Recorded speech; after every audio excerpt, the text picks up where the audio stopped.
Good evening. How is everybody doing? What's up, guys? Welcome back to another episode with AB Investments. And today I'm seeing all of my lovely family in here. Oh my God, you guys are flourishing the chat line. Thank you all for coming here. Pam the Trader, the celebrity, is in here first. Love it. Leah, Todd Alexander, how are you, my friend? I'm glad all is well, Leah. And Veronica, how are you, my friend? Mrs. Tahiti is in the house.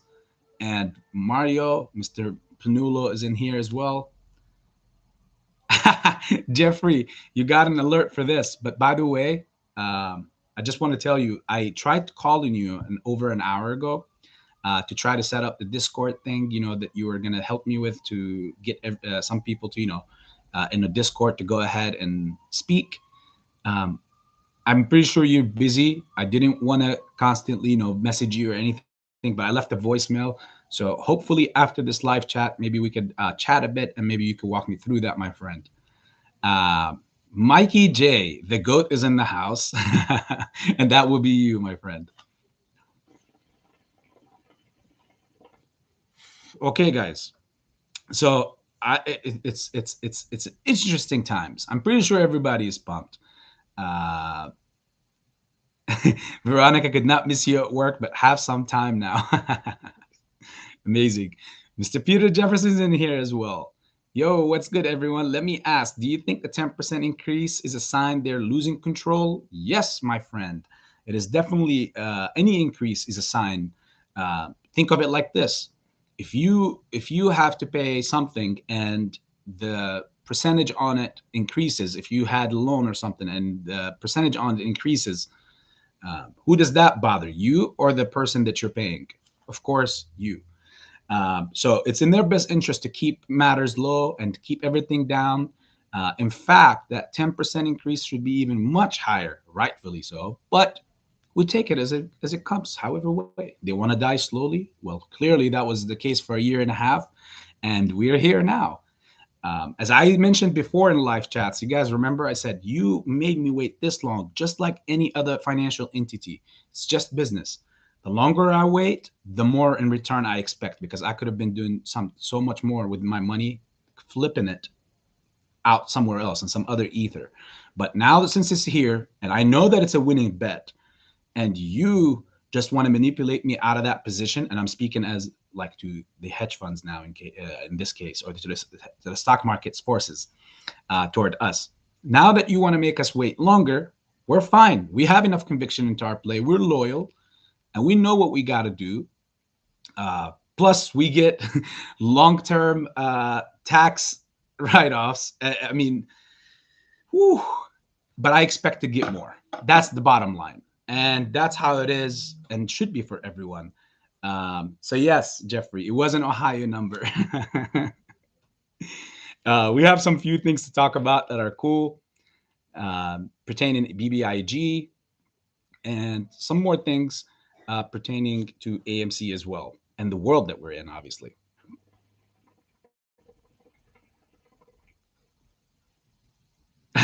Mikey J, I always have 1 million questions. Sorry for the smoke in the background, but I think it adds a little cool uh, vibe to it. I personally think. Um, Let me see.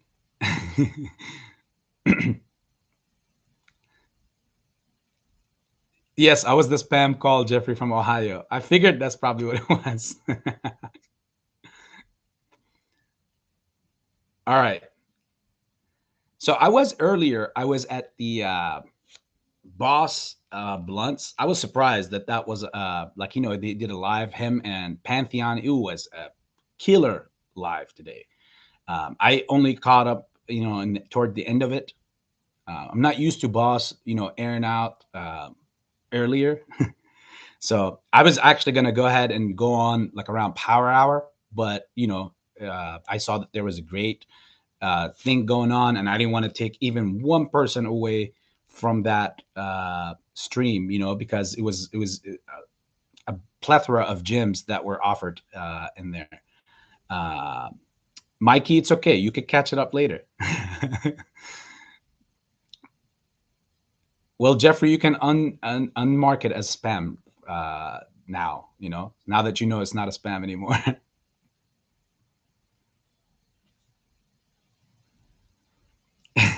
Thank you, Mrs. Tahiti. Thank you, Mrs. Tahiti. I am honored.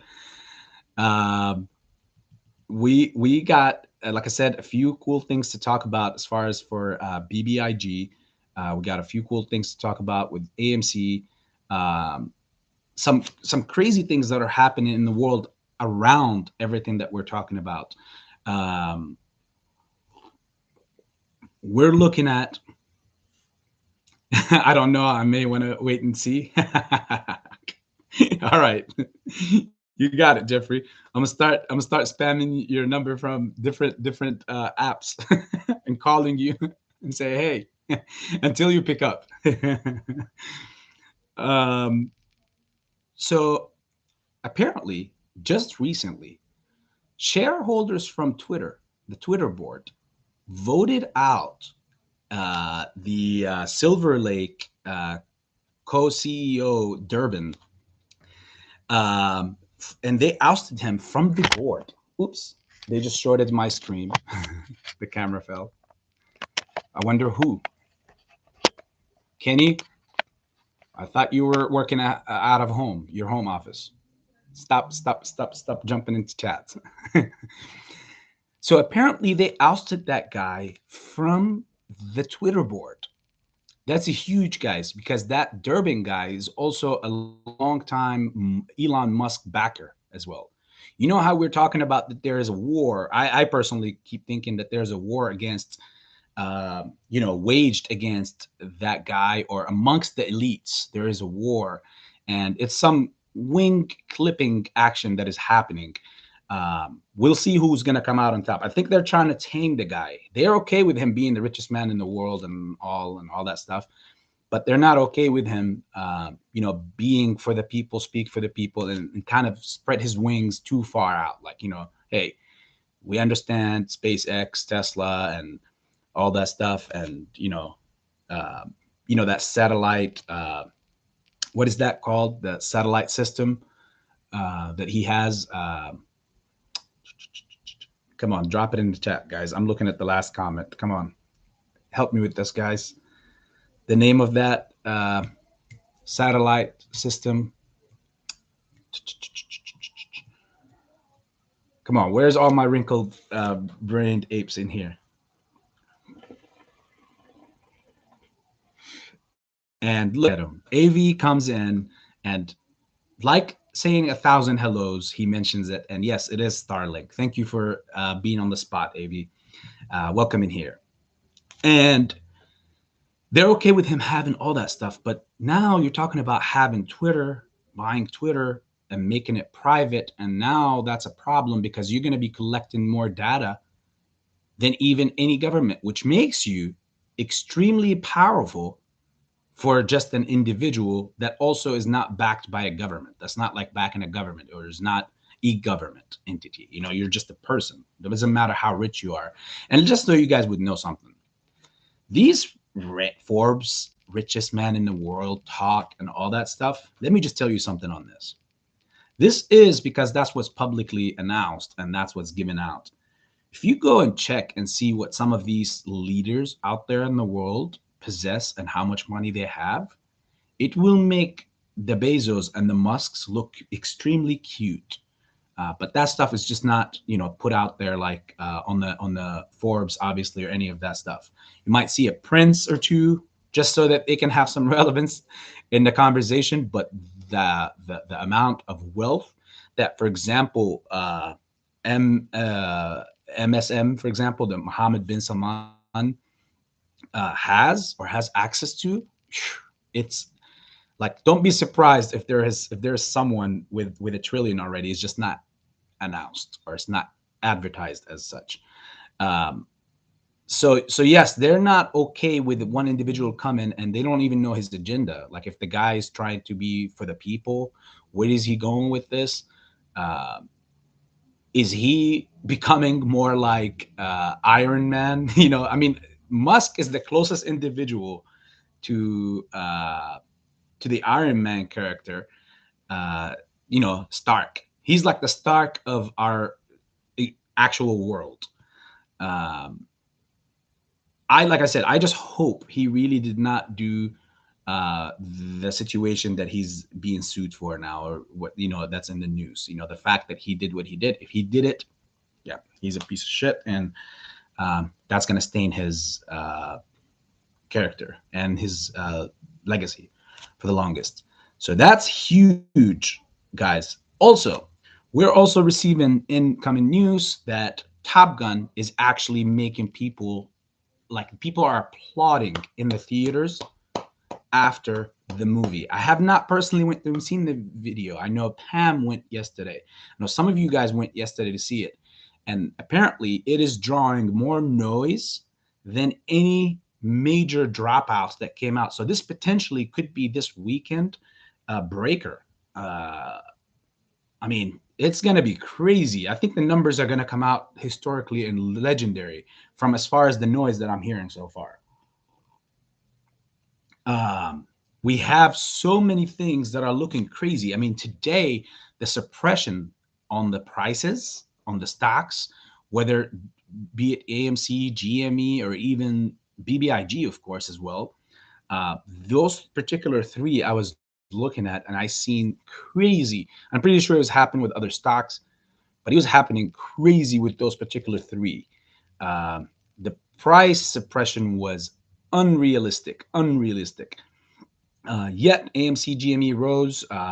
Nothing too crazy. I feel like, I personally think that it was more of some FTD covering.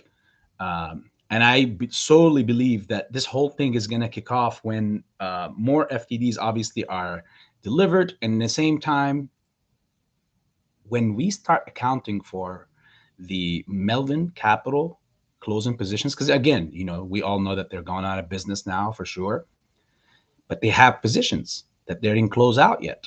And when those positions are closed, keep your eye on this, guys. When those positions are closed, remember when we were talking about why would Citadel come in? I am pretty sure the OGs in here will all remember this, or the people that were there at that moment will remember this. Remember when we were talking about why would Citadel go ahead and send a lifeline or give a savior lifeline to a dying entity? For what particular reason? What gonna get? Dying is a dying thing. Might as well let it die. Why would you go and help something that is already not only its last legs, but already out of its own legs? Like it's just dying. And give it a couple of billion. There was another hedge fund. It was 0.86, I think, if I'm not mistaken. You guys can probably name it. If somebody knows right off the cusp, I might be correct with the name, but if I'm not, somebody can correct it in there. But it wasn't, Citadel wasn't the only one. And why would they go in and give the money needed at that time? Because Plotkin started with 12 point something trillion dollars as of the beginning of 2021. Taking 23% loss here and there, then taking the beginning 0.72. Thank you, Jeffrey. Appreciate you. And they wait until January of 2022. They further lost another 34 something percent. Point is, they went down from the beginning of that $12 billion that they started with. They went down to underneath $5 billion.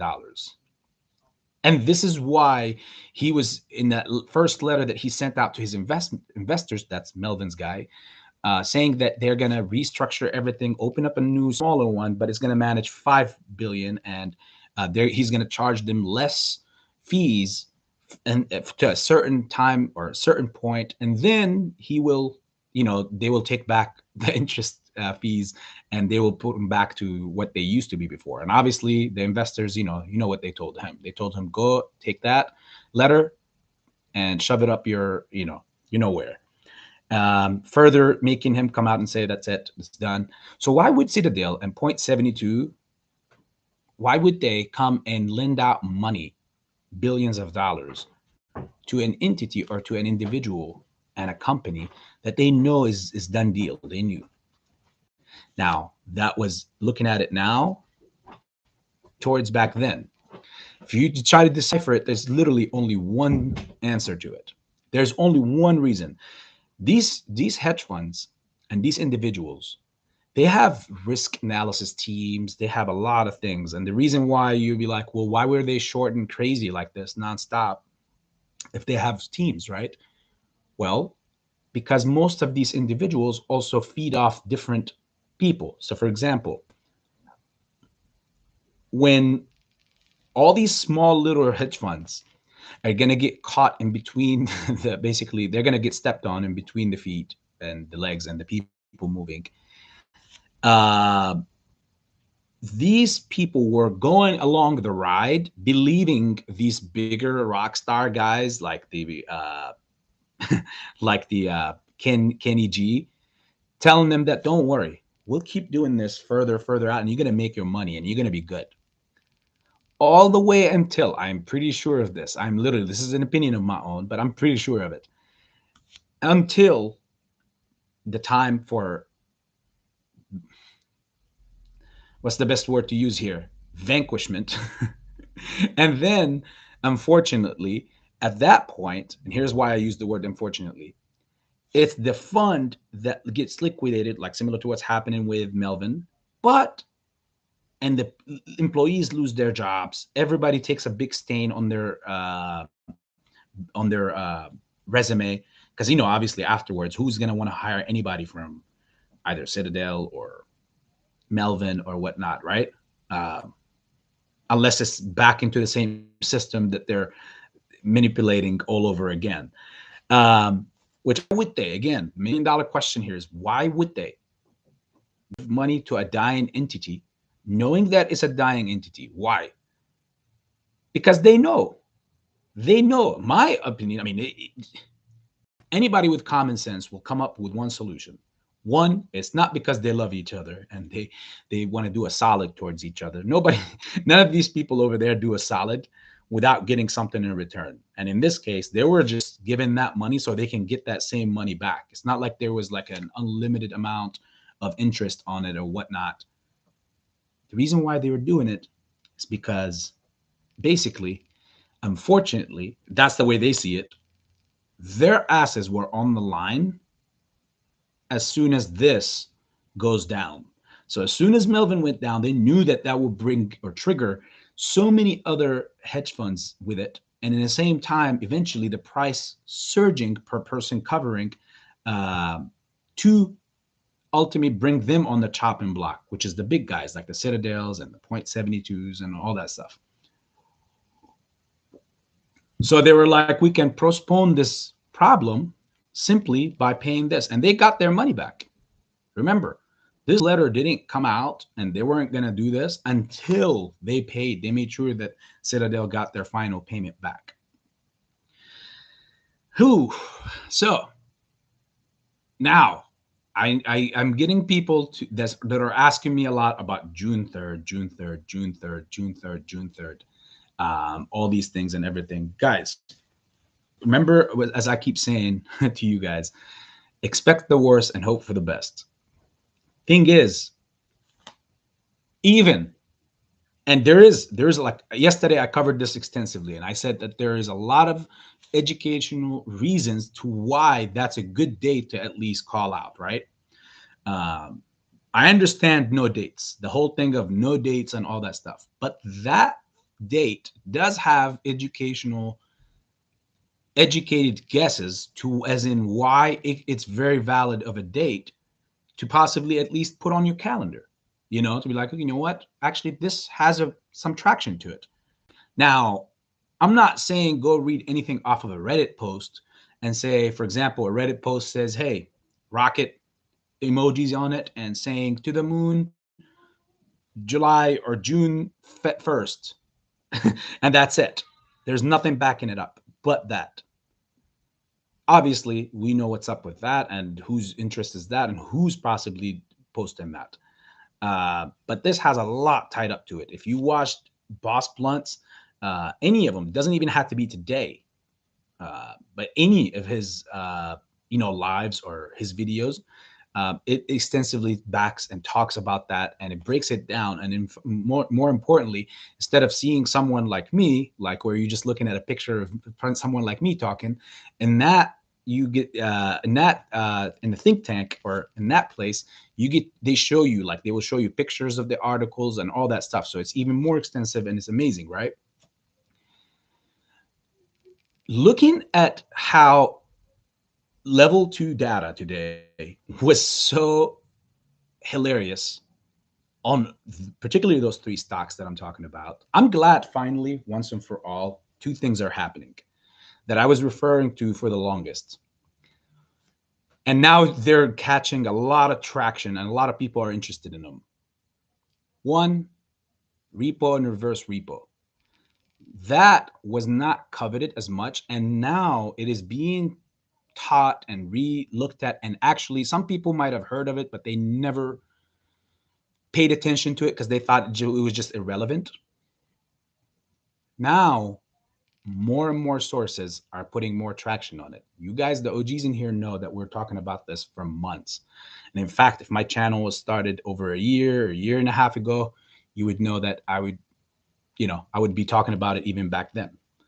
That is something now that is catching traction. I'm very glad that even the more known channels, obviously, and the more publicized channels are covering that, because that's extremely important. As I always say, every day you trade, you need to look at 2 things. One, repo and reverse repo transactions, and you need to look at Bitcoin's price action. Just simply in the markets that we're in today, those 2 are perfect triggers, simply as in why you look at the SPY or the VTI. In some cases, some people trust VTI, Vanguard ETF, on the market more than the SPY. They think it's even more accurate than the SPY. Whichever one you use, that's up to you. That's your preference of a trader. But what you look at those and what kind of reaction, if it's in the green or if it's in the red, you would expect in the broad market or the index funds or the stocks that track those indexes. So one crazy idea, and I want to bring this up to you guys now because, one, it is still unknown what did I mention the 2, by the way? That's why I'm thinking again. So I said repo and reverse repo. Those are 2 things that are being discussed right now, finally. A lot more, getting the coverage they're supposed to, because they are the main prize. Like literally, that tank of repo and reverse repo is what we're looking at. Oh, look at that. I'm getting shorted again. Sorry, guys. Why is it falling? I don't get it. Who's shorting the stream, guys? Which one of you guys? So yeah, I lost my train of thought. But we're going to talk about something interesting with BBIG. With BBIG, here's something that we don't know still yet. Some people now are coming out saying that it's not, the record date is not until the 27th, and the distribution is until the June the 2nd, and all that kind of stuff. And I haven't done my extensive look. Yesterday, I answered that question by simply saying, hey, what's a few extra days going to matter to you if you already have a position in it? But some people want to know, like, if it's still possible to get in or not. People want to know. I'll say this. Here's something that was slick that was happening. And I couldn't say it back then, guys. I hope you understand why. You'll know when I say it now. But it's because a lot of people would go ahead and do it. And I did not want to go ahead and, one, be tied up to financially advising somebody what to do exactly. And in case anything of a bad, whatever situation happening, I didn't want to be involved with people, being let down or any of that. But I'm going to reveal to you now, I'm going to drink from my own cup in this case. Obviously, if it goes bad, then I'm going to take a nice loss. But here's what AB was doing. Remember, as I was telling you, I was getting you guys as close as possible to saying something, but without saying it. Remember when I was saying there could be a possibility that I'm afraid of, that they could go ahead, like the hedge funds could go ahead and, for example, instead of paying or closing their short positions on BBIG, that they could go ahead and fund the dividends, since they're paying one for every 10 BBIGs. That would be basically paying for one, even though if it's going to be 13 or 14 or 15 or $10 at least. I knew that all along. I was telling you guys it's going to be anywhere between 8 and higher. And so far, I'm correct to the to that statement, because as you can see, when Kryptide V now is listed, it's obviously it went up to even $26 at some point. Sorry, 25 bucks something. But they don't even say that. They just put, if you go look in the stock, they say that the top has been, or the 52-week high has been like 18 or something, but it did spark a little bit past it to the $25 range. Now, when I said, again, re-quoting myself, when I continued saying, hey guys, there is a possibility that they could do something like that, and that would screw off the BBIG investor, but they will hopefully make it up with their Kryptide. So one thing you know very well about AB is that he always likes to cover his bases, no matter what the case is. AB is not a risk taker. He seizes the moment. He takes risk, but only when the odds are higher than 50%. I do not do 50-50. In the business world, that's a killer and very foolish, in other words. Let me just put it that way, odds. Because you're not in a, we're not like that reflects onto your mindset. Like that means you have a gambler mindset if you're doing 50-50 trades, and it's like, hey, 50-50 is much better than. No, the idea is not to do much better than something that's terrible. The idea is to do something as least risky as possible, but expose yourself also to the benefits on the other side has to offer. If you take a loss, then you know that you're going to have to live up with that loss, and you're not going to have any regrets, because you say, hey, it was this much, the percentage was high, it was more than 50-50, the way I calculated it, the way I looked at it, it just happened, and I am willing to live with it, But when you think like this, it's rare that you're going to deal with catastrophic losses, because one, you're covering all your bases. One thing I'll tell you is, here's what AB was doing, basically.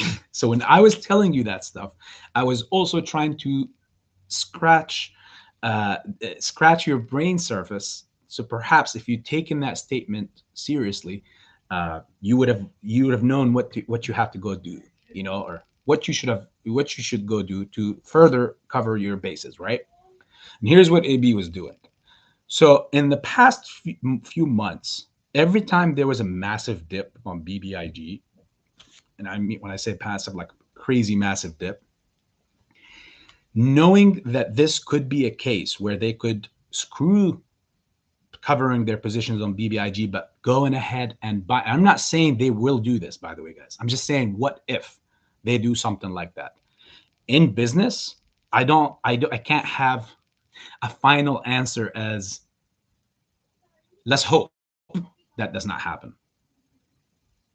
If you think like that, that's not a business mindset. You can't keep going without covering all the bases. You're about to open up a business, and you thought of the finances, the capital, and everything, but you cannot have loose ends here or there that you have not covered, and you might even have some intel on they could screw you and screw the business, but you just hope that they don't happen.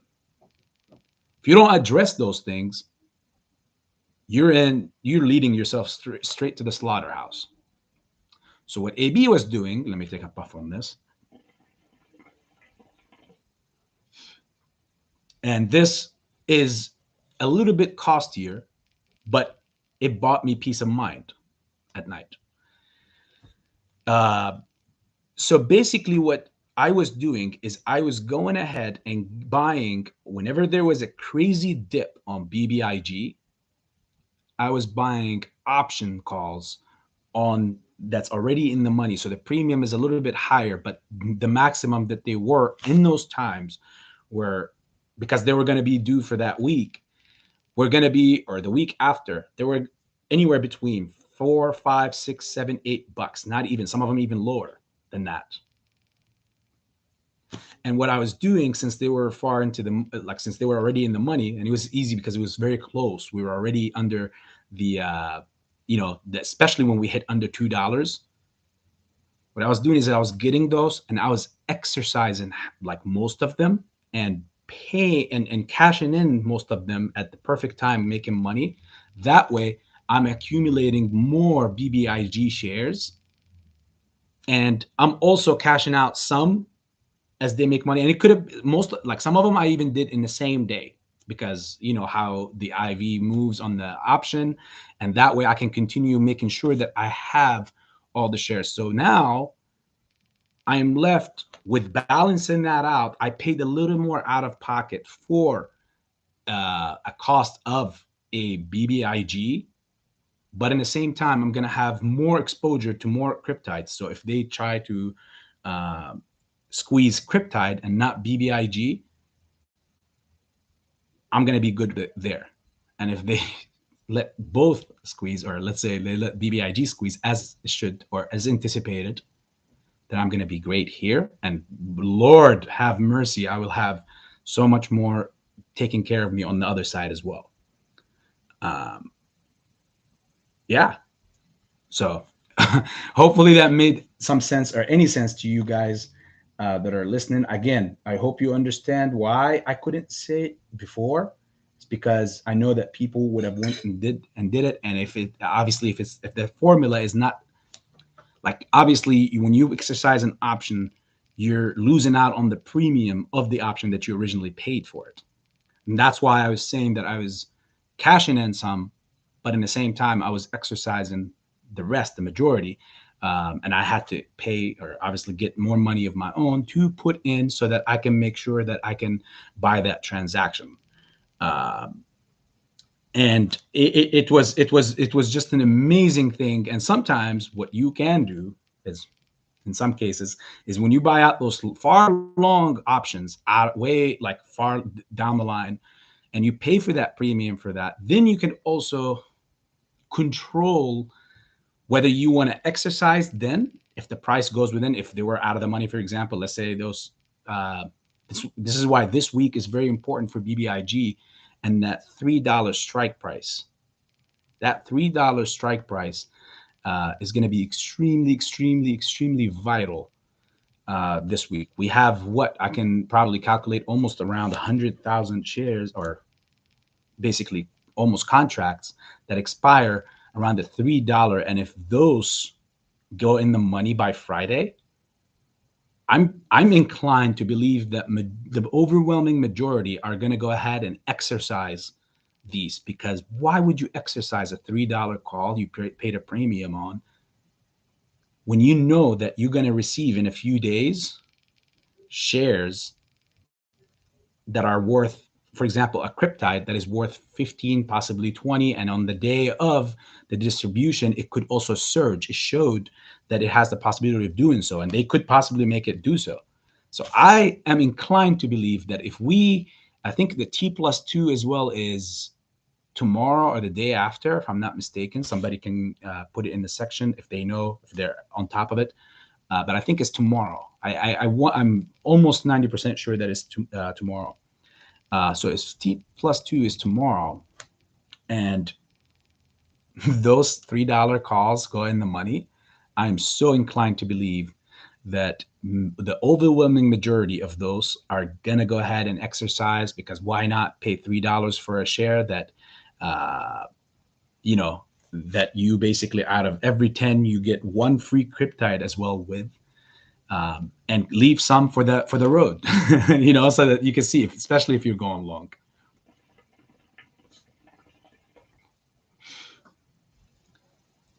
Let me see some of these. If there's any questions, guys. Sorry, I know that there's a lot of comments I didn't overlook, but I'll skim through them and I'll look for questions mainly before we go down to the funny times. Mikey J, we will definitely have a Discord call, but we have one coming in with Pam, the trader, the amazing Pam, the one and only. So tune in for that on Saturday. Hopefully, like I said, if depending on how late it is, the later the better. Honestly, for me, I don't sleep at all, just about, except throughout the day, naps here and there.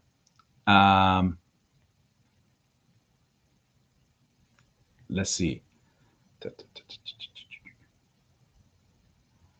Pabloco, how are you, my friend? Says GME level 2 looking odd. So many blocks of 321. Yeah, no. This level 2s on those companies, as I mentioned, BBIG, AMC, GME, and those are the ones just I looked at. I'm pretty sure it's going across the other meme stocks as well. Are definitely looking very odd as well. Um, did y'all see the RC tweet, Ryan Cohen's tweet about expanding civilization to Uranus? You know what's funny is knowing RC.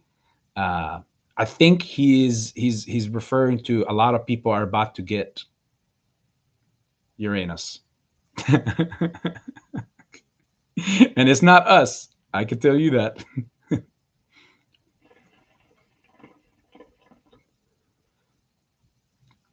Kim A finally got approved to my kids' passports. Need a good vacation once Moaz starts, and you rightfully so, and all of us as well. So, congrats. Peter is saying Melvin unwinding while screw the lowest hedge funds involved in our play. Yes, you got that right. We were just talking about it, and that is correct, my friend. Out of control kids, welcome in the chat. I love the name, my friend. Is BBIG done because of manipulation? No. You see, I once said before that BBIG is a great measuring stick to AMC and GME because, specifically GME in this case, because I know the process is a little different. This one is doing a special split, like a special spinoff. So BBIG is actually paving way for Kryptide, and that's why they're not paying taxes on it, and neither will the recipients of Tide will also pay no tax on that, on those, on the sale of Kryptides, because one is a special spinoff, which means it comes from the company itself. So BBIG, you best expect two scenarios. One, for sure, the price is going to come out of BBIG's evaluation for Kryptide because they're giving birth basically to this new company. Here's the thing, though. You would expect BBIG to skyrocket, like potentially here speaking, you would expect BBIG to skyrocket so much to where, you know, every 10 of it is like one Kryptide. You get one extra Kryptide. So you could possibly have a BBIG that's like, you know, depends on how much covering goes in. I mean, if it goes into the capitalization of our market cap or have like 20 billion or 9 billion, 10 billion, 20 billion, whatever, and so forth, you're talking about $20 per BIG, $25, $30 a BBIG ticker symbol as the evaluation goes. So, and that's in my humble opinion is also, again, this is my personal opinion. It's not financial advice. I personally think that's just not even close to the tip of the iceberg on BBIG. When I always say the BBIG community is hurting its own self by providing, like, it has great DD. A lot of people are looking everywhere, everything. Their only issue, as every community has at least one issue, is that they completely devaluate the strength and the kind of position of control that they have, and they completely devaluate that position. And when they, and how I know they do that is by coming up, like the overwhelming majority keep coming up with, or I don't want to say the overwhelming majority, but a lot of posts I see in those communities for months, not just late. Again, I was one of the first YouTubers explaining BBIG to everyone, and back in BBIG when the majority of other creators were actually even talking down on it because they labeled it as a distraction from AMC and GME, and that was not the case. There is a major effery going on there, and only the smart and the Hopefully, after all this is said and done, we will figure out who got played and who didn't. But this has a lot of things going on into it. It's a big burrito, and um, we want to eat it, but they do not want to eat that. They do not want to eat that.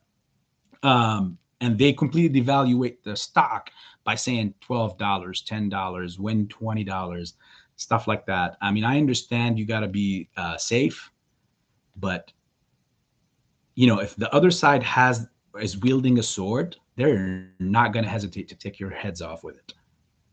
Literally, they're not even going to hesitate. They know they have the power.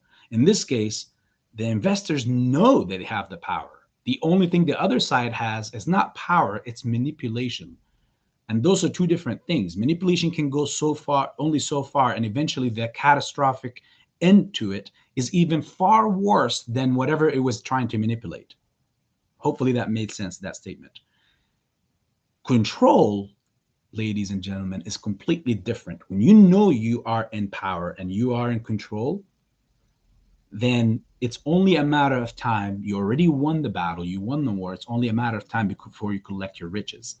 And all they're doing for this past year and a half, all these hedge funds, all this mainstream media, they've been all the movement has been to devaluate every stock because they are overstretched thin across the whole stock market, and specifically in all meme stocks. So since they are over leveraged in all these meme stocks, they know the hit is coming. They lost back in January 2021, and they know the hit is coming. So for a year and a half, if you can extend this is where the manipulation part comes in. If you manipulate the price, the movement, you make it lag, you make it take longer. One, you're going to shake out a lot of people. Two, a lot of people that don't even understand the market are going to grow tired of what's happening, and they're just going to feel like this is never going to end, and they should be on a different move or a different train. And that's good for us, by the way, guys, because you don't want these people on the bandwagon when it takes off, because they could easily slow down the wagon. When we're talking about making them pay, and I'm not trying to influence anybody's numbers here or any of that stuff, guys, but again, I'm just speaking my opinion in my mind. When you're trying to make them pay, it comes down to how long you will hold.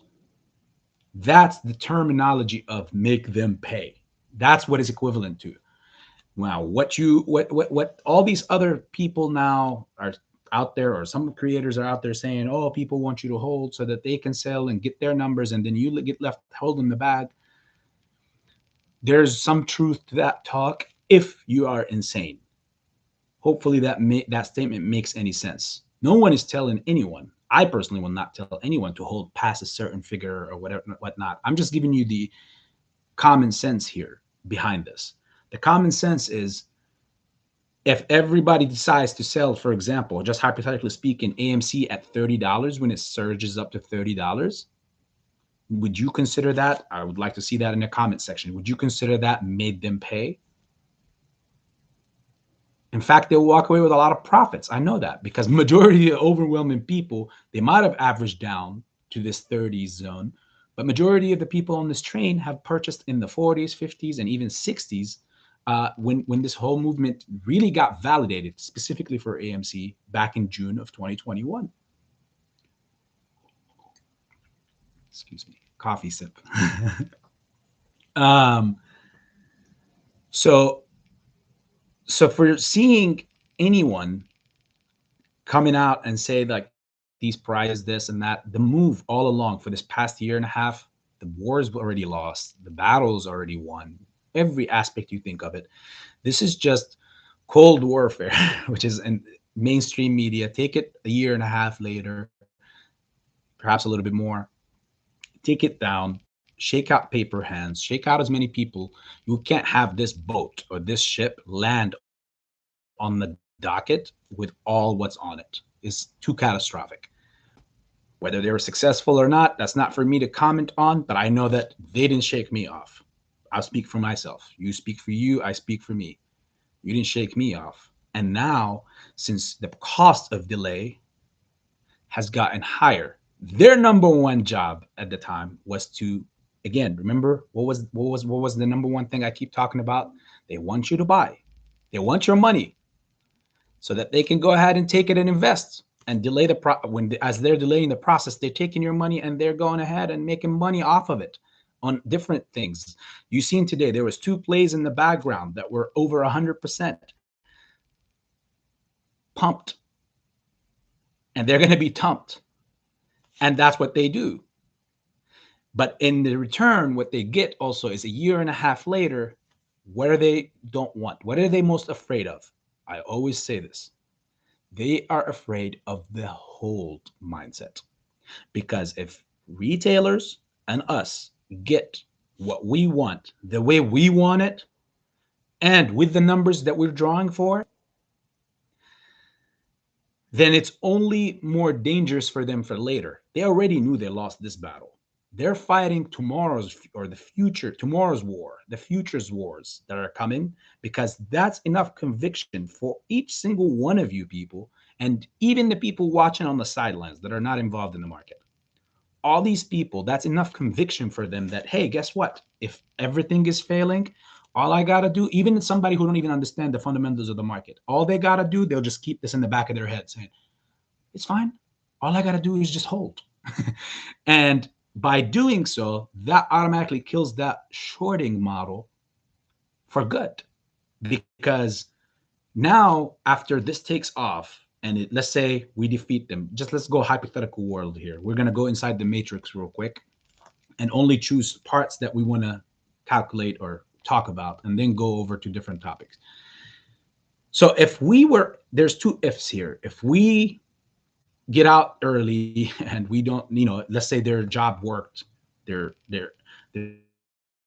plan along, and manipulating the price, suppressing it, pushing it further down the line another year or so, and then perhaps psychologically their plan all along worked, because they will cause people to sell early, because in their back of their heads they're like, oh, I'm not really willing to wait another 6 months to a year, so I want to just protect myself and sell here. Then what they were doing since January of 2021, they're reaping the fruits of it when that takes off, because they know that they won then, because that they didn't only get you for less, but they also deleted or killed the idea of hold within the structure of the movement.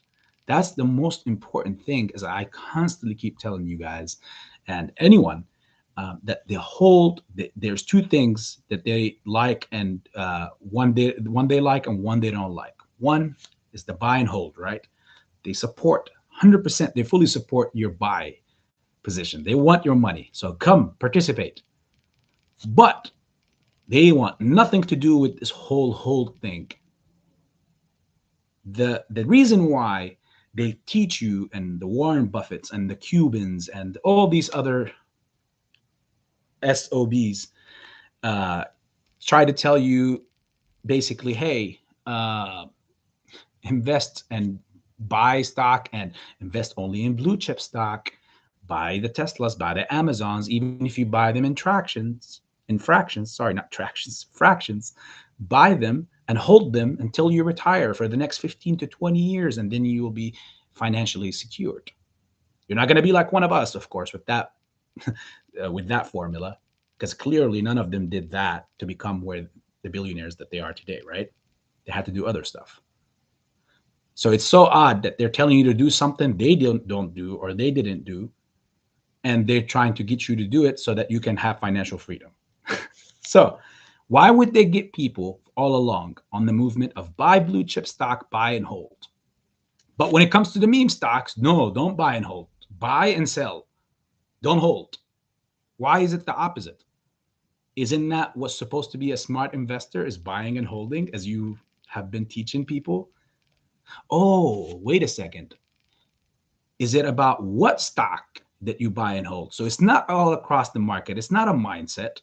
It's just buy and hold on the blue chip stocks, because they're already stable companies. No fool is going to come out and short, for example, Amazon or Microsoft or even Tesla, or even Shopify, or these stocks, unless it's a market-wide crash. on any given day, you're only shorting to lose, to get obliterated off their ether. But there's always shorting on the other stocks like the AMCs, the GameStops, and obviously the reason why we're here today is because there's astronomical amounts of shorts that exist and don't exist that are in those companies, specifically on those two companies. We can also add BBIG and other meme stocks to it because those companies are like when they look at companies and they look at their cap and they see, for example, you're not going to see a company that's like a valued at like, for example, Amazon or Apple over the $1 trillion mark, and no one is going to go and short that company. That's as stable as it gets, unless there's a market-wide crash that normally has nothing to do with that stock as well. That stock becomes a hostage or an affected party because of other events that are caused, and now they also have to pay the price. So like what's going on around now doesn't pertain in Amazon or Apple, but they're going to suffer from it because they're within the market. So whether you started the fire or not, that's not the case. You're going to pay, you're going to get burned because you're within the vicinity of the fire. When it starts burning, it eats everything in its path, whether it's somebody that did have anything to do with it or not, it does not see it. That's just how it is. A market-wide crash, everything is going to suffer. Everything within the realm. So buy and hold blue chip stocks, but don't buy and hold these other stocks, and aka meme stocks. Why? That's because perhaps the shorting that is happening only on the other stocks. So that way, they're basically telling you, or they're training the world with the mindset of buy and hold the blue chip stocks. One, they're getting access to the money that you're dumping. Because again, you're not looking to it because they're encouraging you to hold it for 10, 15, 20, 25 years. So they know you just put this money in and you said, I will see you in 20 years if I'm still alive. Where do you think that money is just going to sit there and collect dust? It's put to work instantly. So what's more better to like, it's a whole agenda, guys. It's a whole agenda, and everyone has been labeled as a sheep or as a cow, part of the cattle and the herds, and go. That's what they want. But everybody's waking up to that now. Mainstream media, technology, look at the internet. Without this technology, we wouldn't be knowing all this because the information wouldn't be passed around.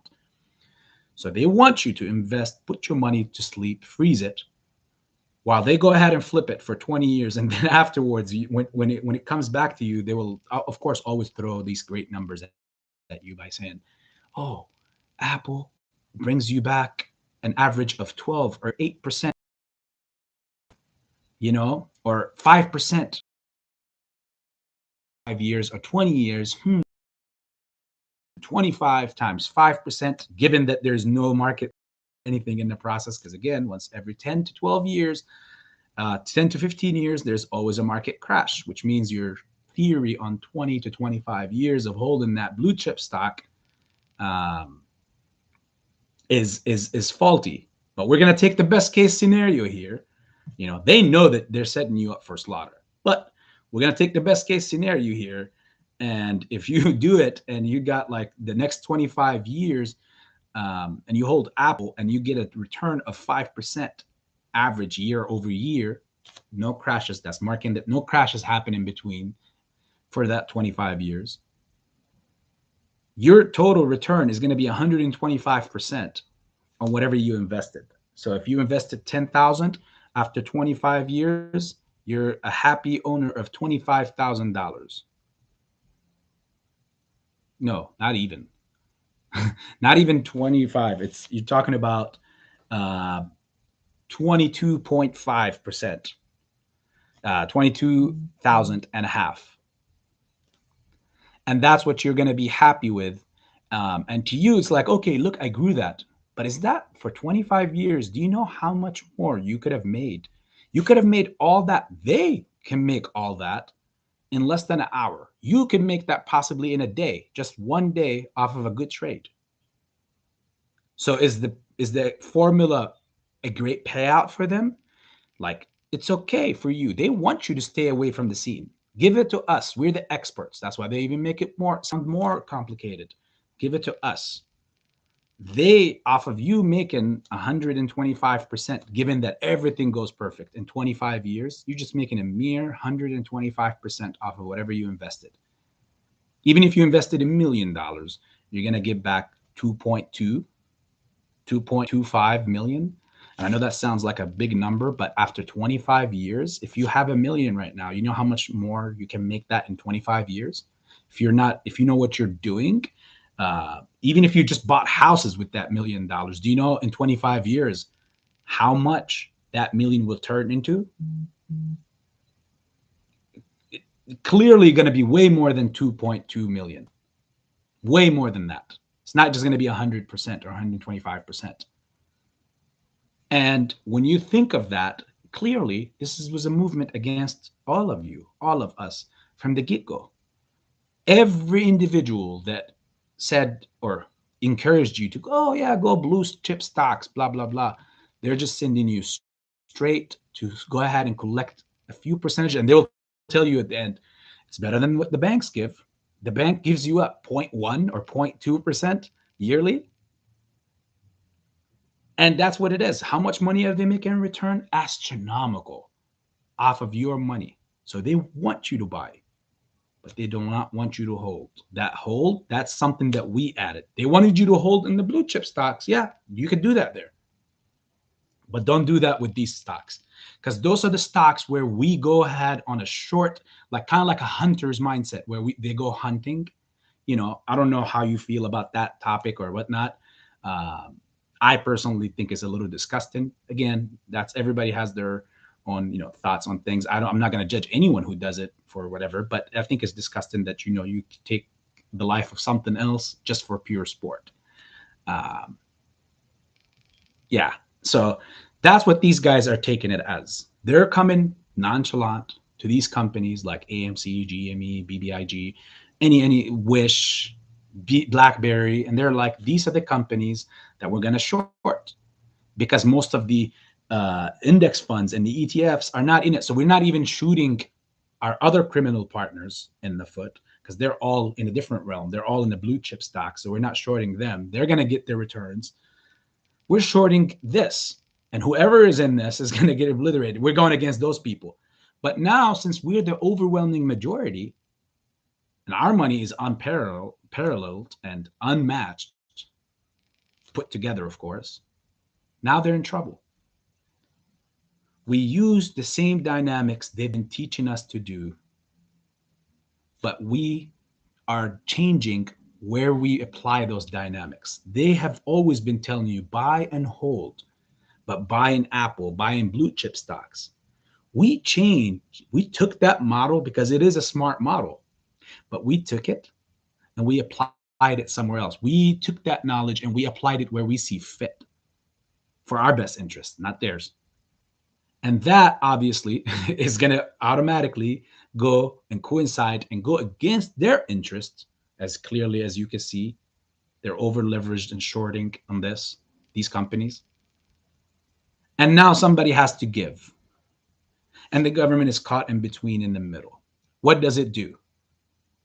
Does it? Well, obviously, they were like, every entity speaks for itself. They're like, hey, we don't do nothing for free.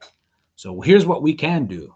We can provide you the money that you need to further push the plan that you're going to carry out. Because I'm pretty sure in January 2021, when that restriction times came over, and it was right before the weekend, it was like a Thursday. Then Friday came, and then it was a whole weekend, Saturday, Sunday, Monday, and then I think it was Tuesday or Wednesday where they returned or made the investing on those securities again once possible. I think in those days, that's when these powers, I don't know which entity, but some entity came out and brought out this solution saying, hey, the only solution we have here, because there's so much momentum and these people are resilient, The only way is to try to kill the resilience out of them, because our biggest problem is not here right now. These people are going to take their money right now. But the problem is what's going to ensue after. We will not have a stock market after. That's what I'm pretty sure they were talking about that in the meeting. Because if every group gathers and makes some sort of YouTube and Reddit noise about a certain stock, people will know that what happened with GME and AMC, given that if they let it squeeze back in January 2021, that now they have to deal with more catastrophic losses on just about a daily base every day with different stocks. Because everybody would know, hey, I don't care what you're going to do. I know what you're going to do. In fact, I'm putting it in and I'm going to go to sleep. And I'm going to put my alarm and alerts. And when it goes up, I'll wake up. And that's more catastrophic to them than the whole GME and AMC move, because it gives birth to more. And I think that no matter what is going to happen regardless, they're fighting that reality. That's what they're fighting, 100%.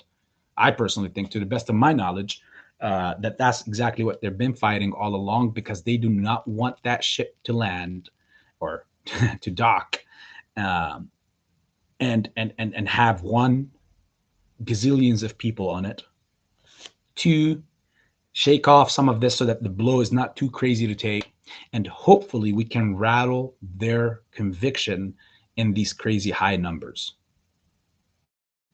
Hopefully they can rattle what the conviction that we hold within the community for these crazy numbers.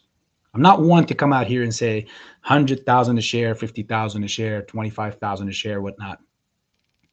But do not, please guys, do not apply your imagination on things as a gauge to what possibly could happen. Because here's the thing, odds are you have never been in a position where you've seen millions of dollars roll in and out of your account, personal account. So therefore, to you, it's impossible. When you start thinking about it, it's impossible for you to imagine yourself with 10 or 20 or $50 million. But it is a little more possible for you. It's more like this is how people gauge. And this is a mistake, by the way. I can see myself with 500,000 or 400,000. That's a blessing. But they devaluate themselves immediately. Again, there's a difference between someone that came up on something, like a come up, and someone who wields all the power. In this game, we're not in the come up. We are wielding the power. We have all the infinity stones, guys.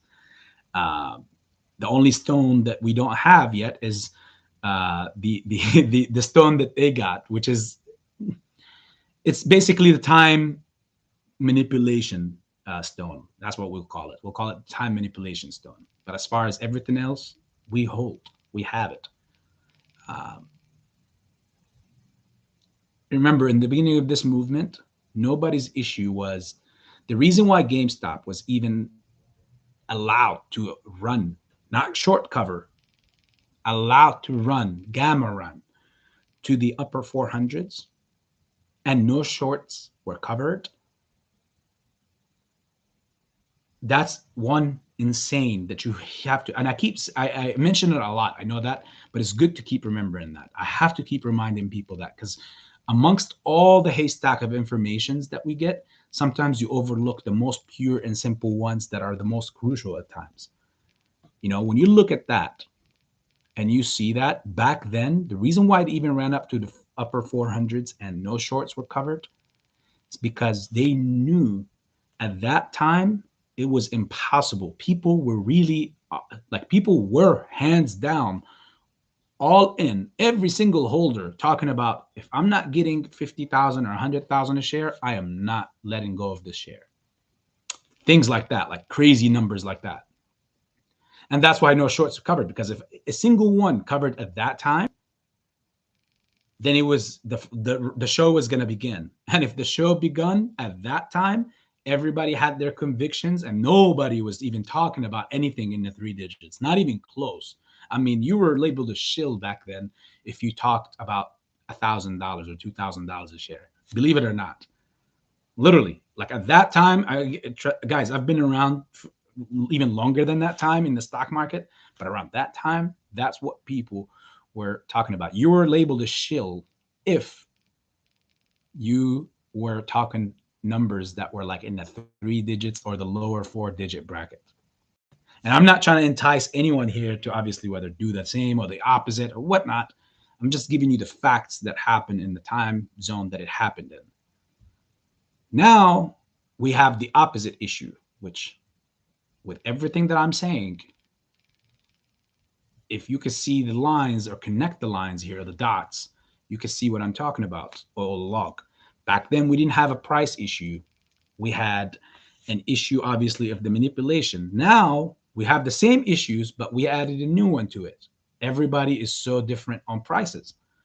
They somehow encrusted this idea of bracketology along the way, because that didn't exist in January of 2021. That stuff came later, after, when I don't know whether it was creators that started it or some redditors, and some people ate that up and it became a community-wide thing.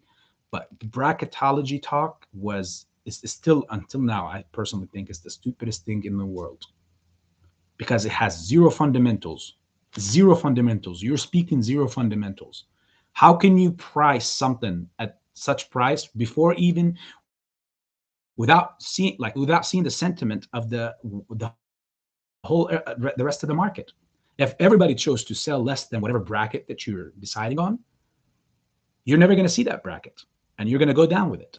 And if you put a bracket that is so much less than what it really is going to go to, and what is happening, that people, like when the process starts and people are holding and they're not selling, you're going to get out. You're going to be like, okay, I took care of myself. But when you see the numbers that you had access to, and you start doing your calculation, that's human nature. You're going to do your calculating. Oh my God. So if I just held until now and it's still ripping, I would have had this much. Yeah.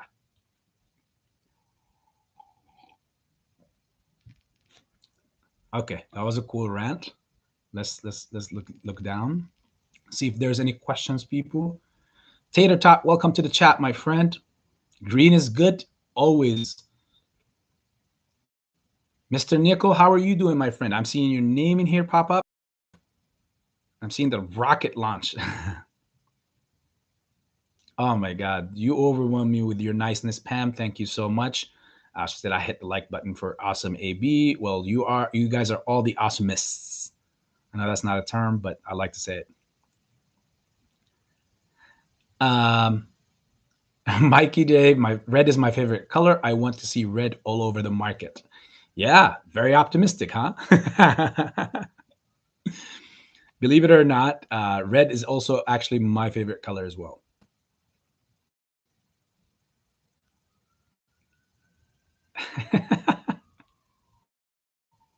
Tater Tata said green is also becoming my favorite color. Hence, becoming my favorite color also. We just need to see more of it often. And yes, indeed, my friend. I mean, let me ask you guys this question. Would you guys prefer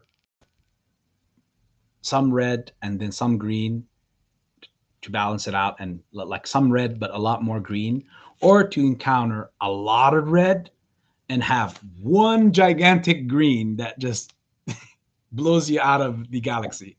Which one would you prefer to see?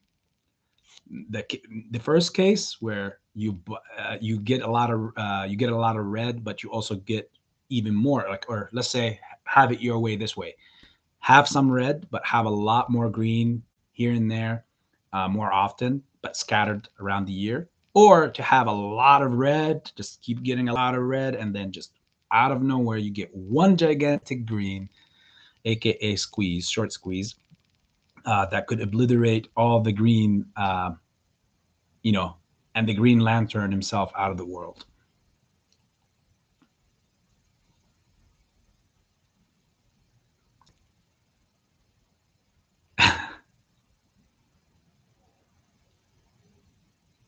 Let's see.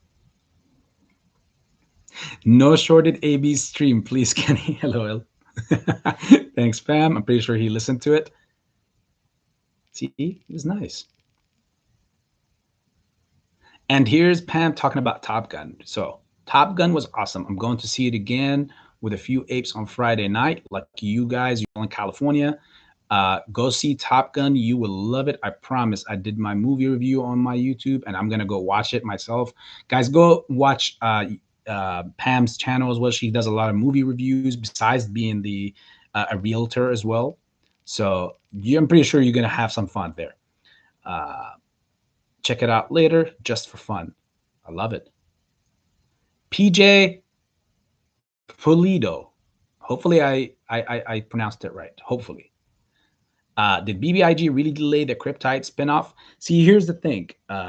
If if they did, PJ, it's only a few days until the second. If I'm just leaving my options open. I don't want to be the person to say no and it becomes, or yes and it's not. But again, there would be, I mean, it will be big and a big problem or issue. Obviously, if there's talk about it being months away, if it was delayed months away, then yeah, we have to dig deep down into it and figure it out. Most likely sometime later on today, I will definitely come up with something and I'll go ahead and post it in the community tab, or I'll share it on our Discord. So if anybody here is not on our Discord, please go ahead and join it. It's free. We talk about things, all the time. So you'll probably come up on some cool stuff.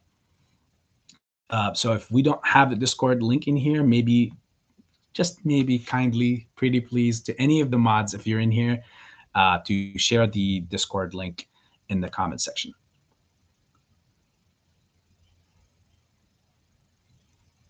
I want to see Moas after a long 3-day weekend. A girl can dream big, LOL.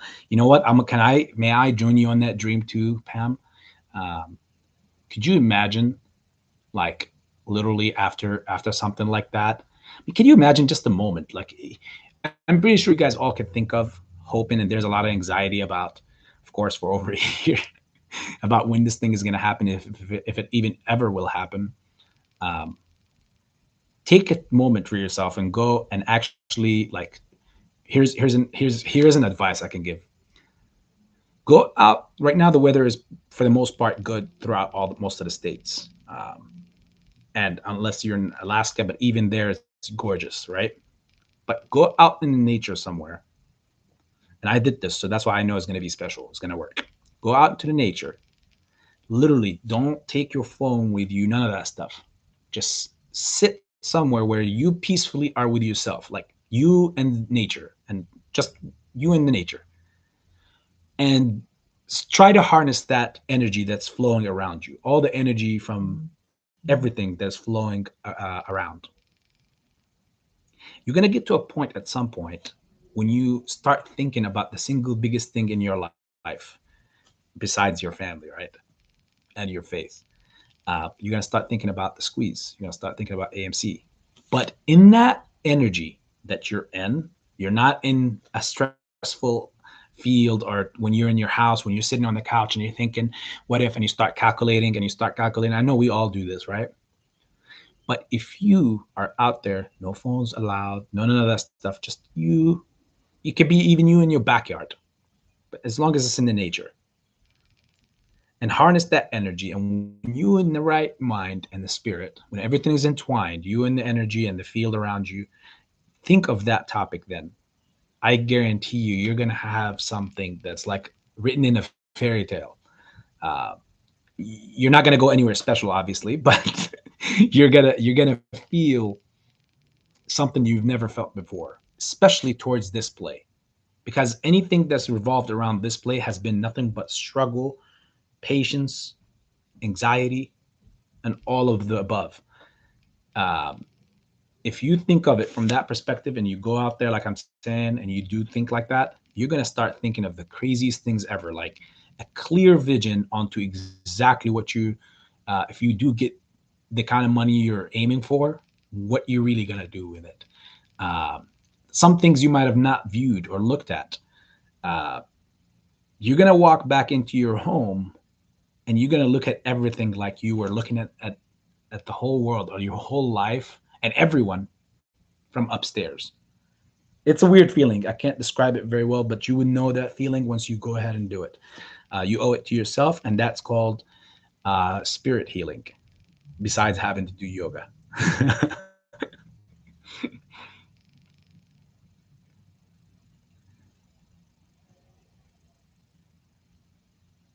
Let's see.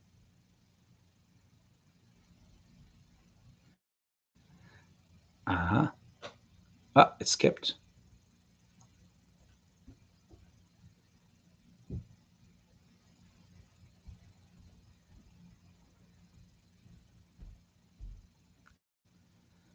I think I'm way behind. Am I? Yeah, I'm definitely way behind.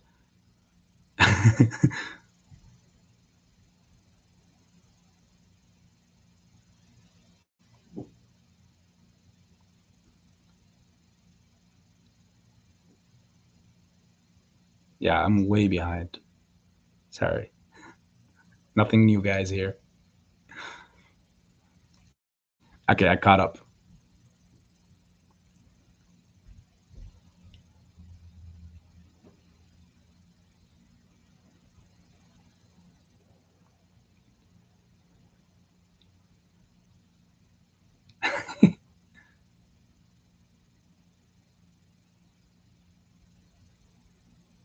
Pabloco, according to Pantheon, the time to qualify for the Kryptide has passed. He just stated that on Blunt's Live. Yeah. So Pabloco, that is the reported. Uh, you know, that was reported already from a long time ago. As in, like, what is the cutoff date, which was the 18th of this month. That was what was reported. Now, these things that are coming out, there is some fruit to them. There is a lot of fruit to them, Pabloco, and everyone else that is listening. As far as I've read some stuff around personally, but kind of scanning through it, where it could be possibly delayed to the June the 2nd or the 1st. But again, even if that's the case, that's my point to everyone. Even if that's the case, what's an extra 3-4 days going to make a difference? Most of us have been holding, I know me, have been holding BBIG since August of 2021. So, and I don't know, I 100% know that at that time, every person was either not talking about it, like majority, maybe one or two here or there, and that I don't even know of, but I'm just leaving the door open for that. Was either not covering BBIG or labeling BBIG as a FUD or a pump and dump. You can go back in that time, guys, and you could hear. But I wasn't. I was at that time just given out on an actual stream, maybe because some people follow and the likes, because if you weren't talking about AMC or GME, then you were labeled a FUD at that time as well. But at that time, it was one of the only people that are actually pushing out videos or hashtagging BBIG for the longest. And uh, right, some of you OGs in here remember some of the chats in the past, like the live chats. You've seen some people come in and shit talk BBIG like crazy, and I would be the one to speak against it. And that was like months ago. Um, they would say BBIG is a pump and dump or whatnot. It's a distraction of AMC and GME. Um, Now that it's in the mainstream, that was the number two thing that I liked. The fact that people are giving more coverage to the repo and reverse repo market, and people are also finally talking about BBIG or even into BBIG. Um, but now it's coming in at the twilight. If you've been accumulating for a while, congrats to you. But that's not even verified yet because we don't know. The move is not done yet. We're still in it until it pops, until it does what it does. If it doesn't, then we will find out why, and everything will explain itself.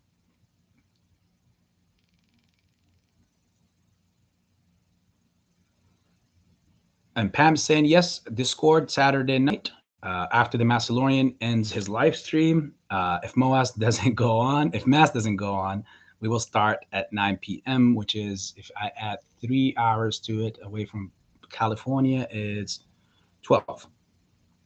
I needed to do some serious math on that one. So yes, that sounds cool. Let's see what happens. Uh,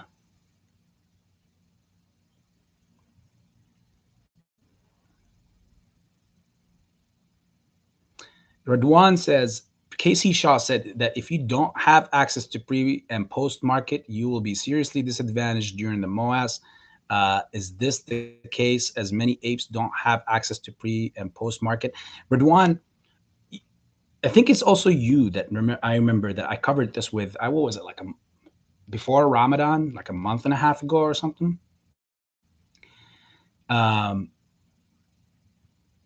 Yes and no. And here's why. Here's my intake on it. As I stated before, you are at a disadvantage because yes, you're gonna have spikes in the after hours and the pre-market because they can't, have enough control on it, similar to when the market is open. But the difference is not gonna be too far off. Think of it like this: if the price, hypothetically speaking, in the pre-market spikes up to $10,000, okay, hypothetically speaking, on AMC or GME. That means when the market opens, there's going to be halts, suspensions, blah, blah, blah. But do you think by the time the market opens, or even when the halts go away, do you think it's going to go from 10,000 all the way down to $60 or $40 in the open market? It's not. Let's not be crazy, drastic. So you have to entertain the idea, of course. You have to calculate all your risk from all angles. So if you're not exposed to pre-market and after-market hours, I wouldn't dwindle on it too much, because at the end of the day, when it's all said and done, it's not going to be too crazy far off from whatever it is the situation is going to be. Of course, it's going to be less during the market, and you will also still have spikes in the market when the market is open. But most likely, you are set up for a little disadvantage in the pre-market, yes, because there's not enough control for them in the aftermarket. And again, the idea here is, personally speaking, is the longer people hold, the price surges out more rapidly and more violently until the price is right, because the shorts are going to be fighting each other over shares. They're going to be fighting each other for every share that comes down on the market. So when people, again, I'm not going to influence anyone on their prices or what they have in mind or whatnot. Again, your plan is your plan. My plan is mine. But the idea that, the shares 60s, 70s, 50s, whatever, 100, like all this talk right there is like, I'm pretty sure most of you had value, had put this in their mind. You have frozen whatever amount that you've been investing in this stock, whether AMC or GME. You have technically frozen out your money for over a year and a half. If that does not come at when you first initially invested it in that, when you took a position, depending on when you took it, like when I took a position in AMC back in 2020, I didn't have in my mind that we will be here talking about this today as we're speaking about it today right now. And I bet you go ahead and ask anyone who got in back in September of 2020 if they had the slightest guess that they were going to be in this until 2022 or 2023. I guarantee you will get a no. The idea that we were getting into something that is primed and get in now or don't or miss out for life. And guess what happened? The opposite. So we had to adjust.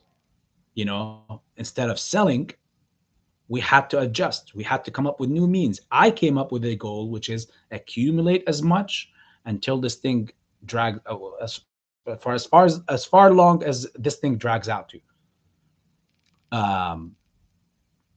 But before that, we were thinking that, back in 2020, we were thinking max we would be out of this by January or February of 2021, if not Christmas of 2020.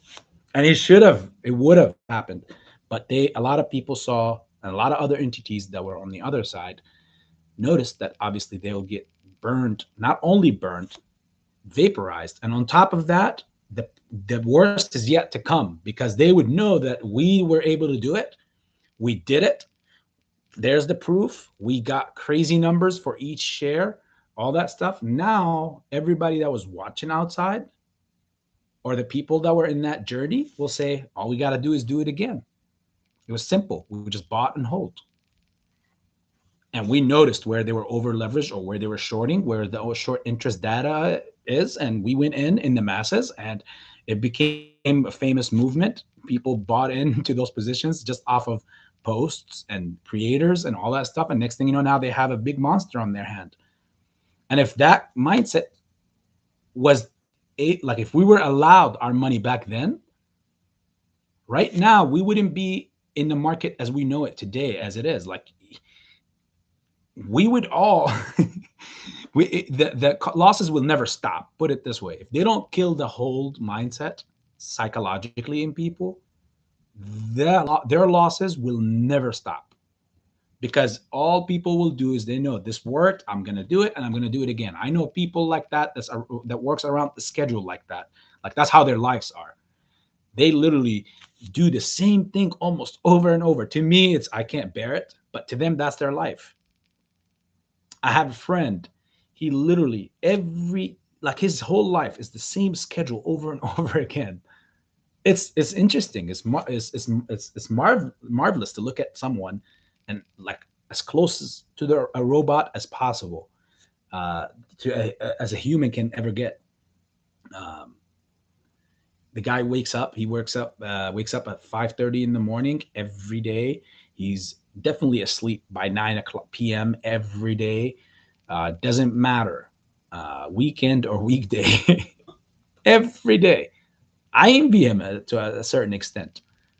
Uh, he's just like, and if one thing doesn't happen the way that he always does it, he's just a routine person, 1000%. If something doesn't happen according to how his routine is, everything collapses. Like, literally, he just collapses right there and then. If he doesn't eat on the time that he always eats, he becomes an individual that's just like the Incredible Hulk when he's always mad.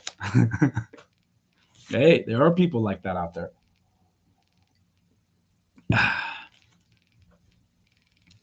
So the moral of it is, how can they kill the idea of hold?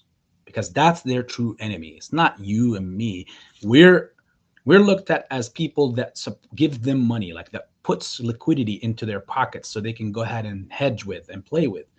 Yeah, that's their name after all, right? But they don't want you to hold. And specifically in certain stocks that they look at as sacrificial lambs, uh, to fill their wealth, to refuel their wealth over and over again.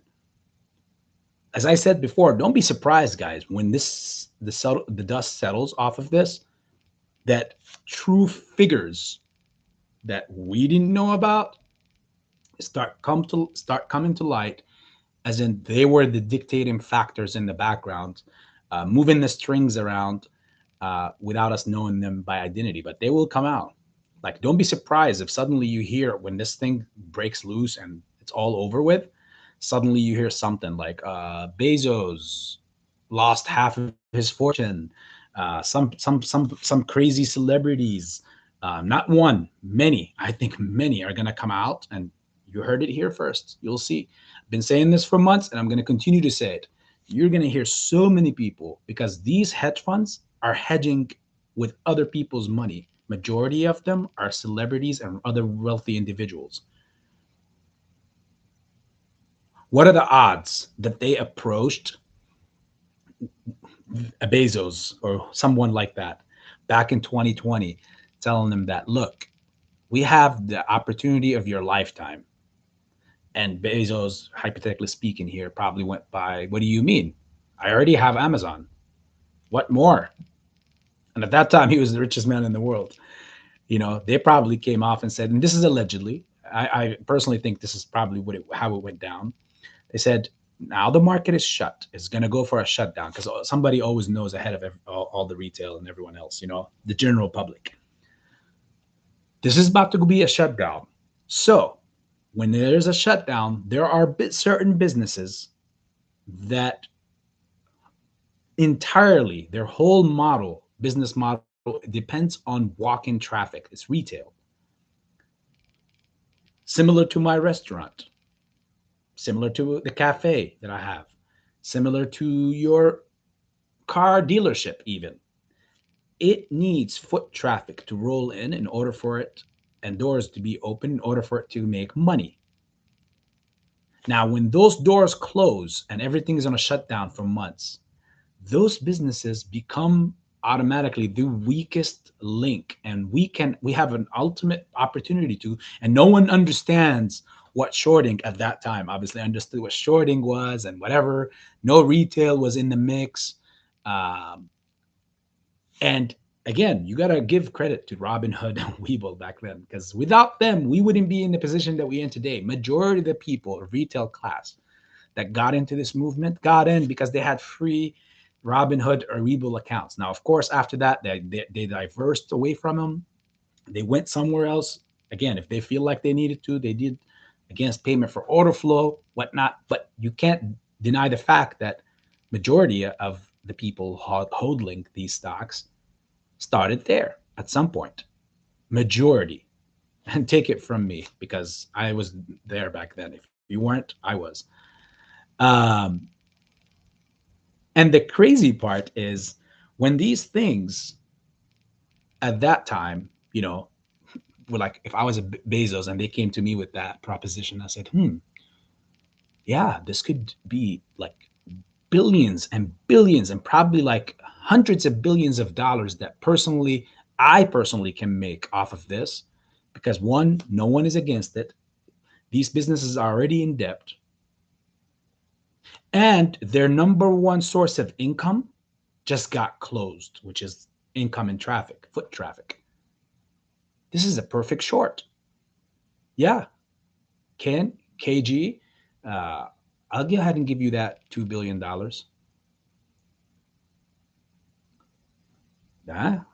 Don't be surprised, guys. You'll see. And I'm not. I just use Bezos as a figure for the example here, because everybody knows Bezos.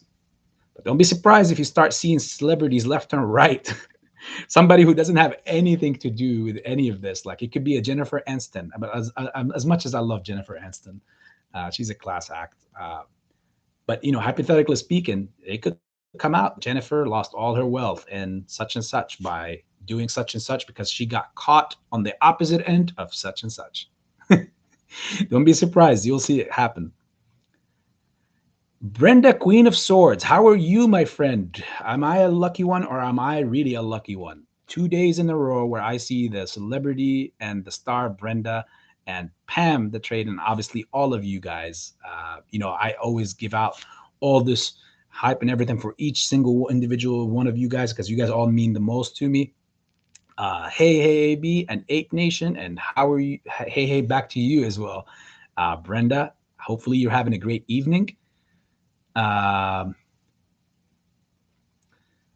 BBIG split, crypto delayed, the stock whiz. Ooh, stock whiz.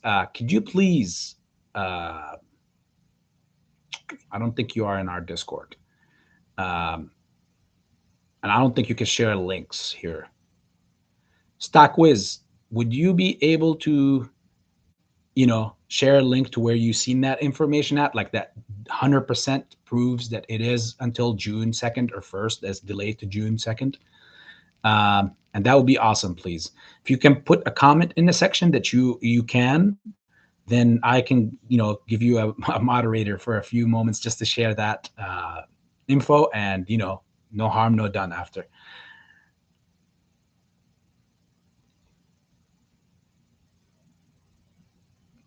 Thank you, Jeffrey, also for clarifying Radwan's question, maybe much earlier than I got to it by.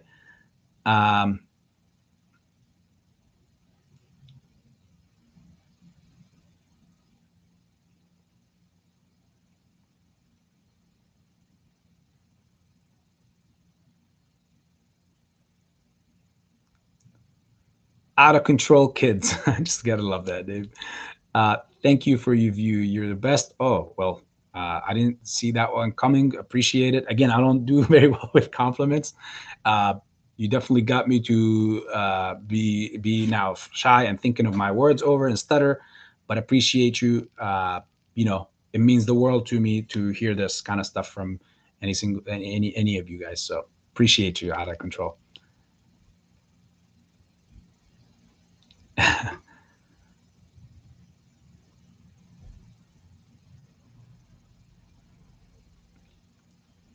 Little green candle. You got a shout from Brenda, so I thought I'd come check your channel out. Oh, well, wow. Thank you, Brenda, Queen of Swords. Thank you so much for the shout out. I didn't know that even that took out. So welcome, Little Green Candle, to the house, and hopefully, I don't let you down, or Brenda's Queen of Swords, or anybody down. Welcome to the place.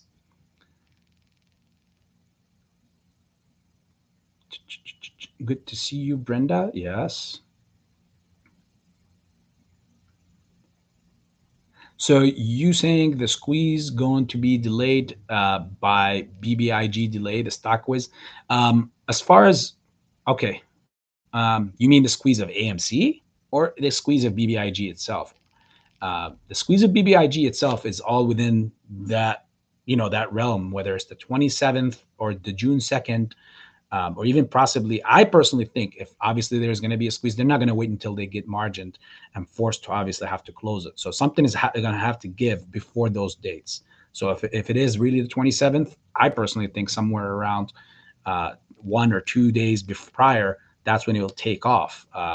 If it really did get postponed to June 2nd, then I would imagine somewhere around that time frame as well. But one thing in common that we have here is inevitable. So if it's more, hey, I don't care, as long as I get my money, right? As long as you get your money. If it's not going to happen, and the opposite happens, as I was telling you, I'm afraid there's a slight chance, possibly illegally, they figure out a way to where they can go ahead and just pay for the dividend instead of covering for the dividend or covering their positions on the company, which means that they would still hold the short position on BBIG, but they will, like you will see, if they choose to do that, Kryptide will skyrocket like crazy, like into the 3-digit zone, possibly like in the upper 60s, 70s, 80s, and possibly into the 3-digit zone if they choose to do that. But with that being done, that means they will still be over leveraged on BBIG, which means they will also get burnt there. Logically, why would they want to get burned twice? They'll just do it once and get it over with BBIG. But in this case, again, depending on how much, I personally think that as of late, BBIG has been more manipulated than both GME and AMC combined. And this is statistically proven, not a statement from me that's given out. Look in the community tab, go look back at the second quarter of January of this year. I provided on the YouTube community post tab. You can scroll down and find the second half of January of 2022 into the first half of February of 2022. So basically in 1 month span, the FTDs on BBIG was astronomically in the millions. Like, I think it was like the number, again, when you see the post, you'll see it. You know what I'm talking about. In fact, I will read it off just so that I can, I'm not just, dabbling out random numbers. Let's see. Here. No, not here. That was a different one.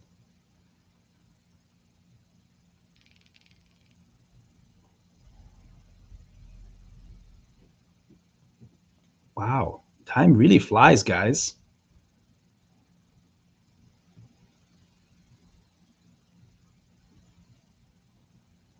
Okay. So for the dates I announced, so the failed to deliver data from the NYSE first half of February 2022 to the second half of January, as I said. So the second half of January, from mid-January 2022 all the way to the mid-February of 2022, just 1 month, AMC's failure to delivers were 2.39691. So basically 2,039,691 that were failure to deliver. BlackBerry had 127,627 also failure to deliver just in that time span. DWAC had 7 million. Imagine that, 7,229,000 that were failure to deliver. GME had 241,000, and prog had 748,000. So the highest, as we can see here, is DWAC in that time span, and understandably so, because in that time zone, if you go back then, that's when Fundware, PHUN, DWAC, Benny, BENE were ripping, because on the the Trump news, people, it's going to be the channel, so hype. And back then, even that's when DWAC surged to that $140 or $150 share, and that is the highest failure to deliver on for 7 million shares, or failure to delivers. Do you know what BBIG's was at that time? 13 million. The exact number is 12,978,000. So we could round it up to 13 million. Let's just say 13 million. It rolls off easier. 13 million failure to delivers on BBIG only in that time span, from second half of January to first half of February. If you do a percentage and you round it up, 13 million. AMC's was 2.5. You're looking at 6 times. BBIG was 6 times more has the amount of failure to delivers more than AMC. Now, why? I can give you educated guess here to why that's the case. And the case why is because simply BBIG was so much cheaper. Similar to what happened with GME, guys. When that ship have sailed on GME from the $5 and the $8 and the $9, $10 range, and that sailed, and people saw that there's some people that saw that it was possible, they all jumped on the second best ship going into that destination to follow GME, which was AMC. It was at that time considered a poor man's GME. That's just what they called it. Okay. And we'll talk more about, like, don't let that make you feel like it's less, right? We'll talk about that now. BBIG, realistically, the reason why way more failure delivers on it is because it's also so much cheaper than AMC. But the people that felt like when AMC took off to 40, 30, 50, obviously 60, 70, that this was the next best train or ship that will sail into that same direction. So I'm going to get on it with money, much more. And it seems a little more realistic to me, because I feel like a lot of people felt like they missed out on that train. So therefore, this is the next one that's going to take them there. And hopefully realistically so, right? Reason why also I personally think that does not make a big difference, as in like the ship have sailed on GME and AMC. And the reason why I don't think that GME is obviously much better than AMC, the way that they make it sound, is because when everything has to be accounted for, that's why I'm so strongly against these talks. And I get so aggravated when I hear people talking about it's all about where the stock takes off from that determines where it goes. And no, it does not. It does not. That's BS. Once again, GME at some point was at the $3 and $4 and $5 range in 2020. People were scooping it up at that value, at that range.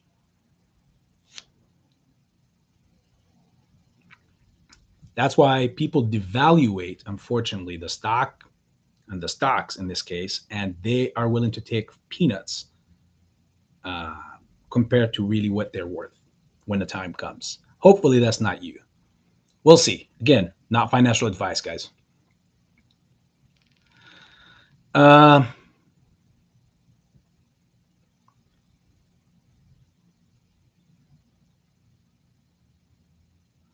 Frankie Muhammad is in the house. How are you, my friend? And Frankie has a message for everyone saying he's not personally selling until we hit 4 digits. Hey, I can't deny the man. From my personal opinion, onto his personal opinion, obviously he's not saying it, telling anybody to sell at that price, but he's speaking his mind of what he's gonna do. Um, and I'm backing you with that, brother. I'm backing you with that. I've been waiting, and they have to pay the price. It's not gonna get less because I waited longer. No, it should be the opposite. I waited longer, now I got to take more. That's just realistically how it is. Meaning it's already worth a whole lot more, but they're trying to devalue it, and that's not going to work here. Not at least not here.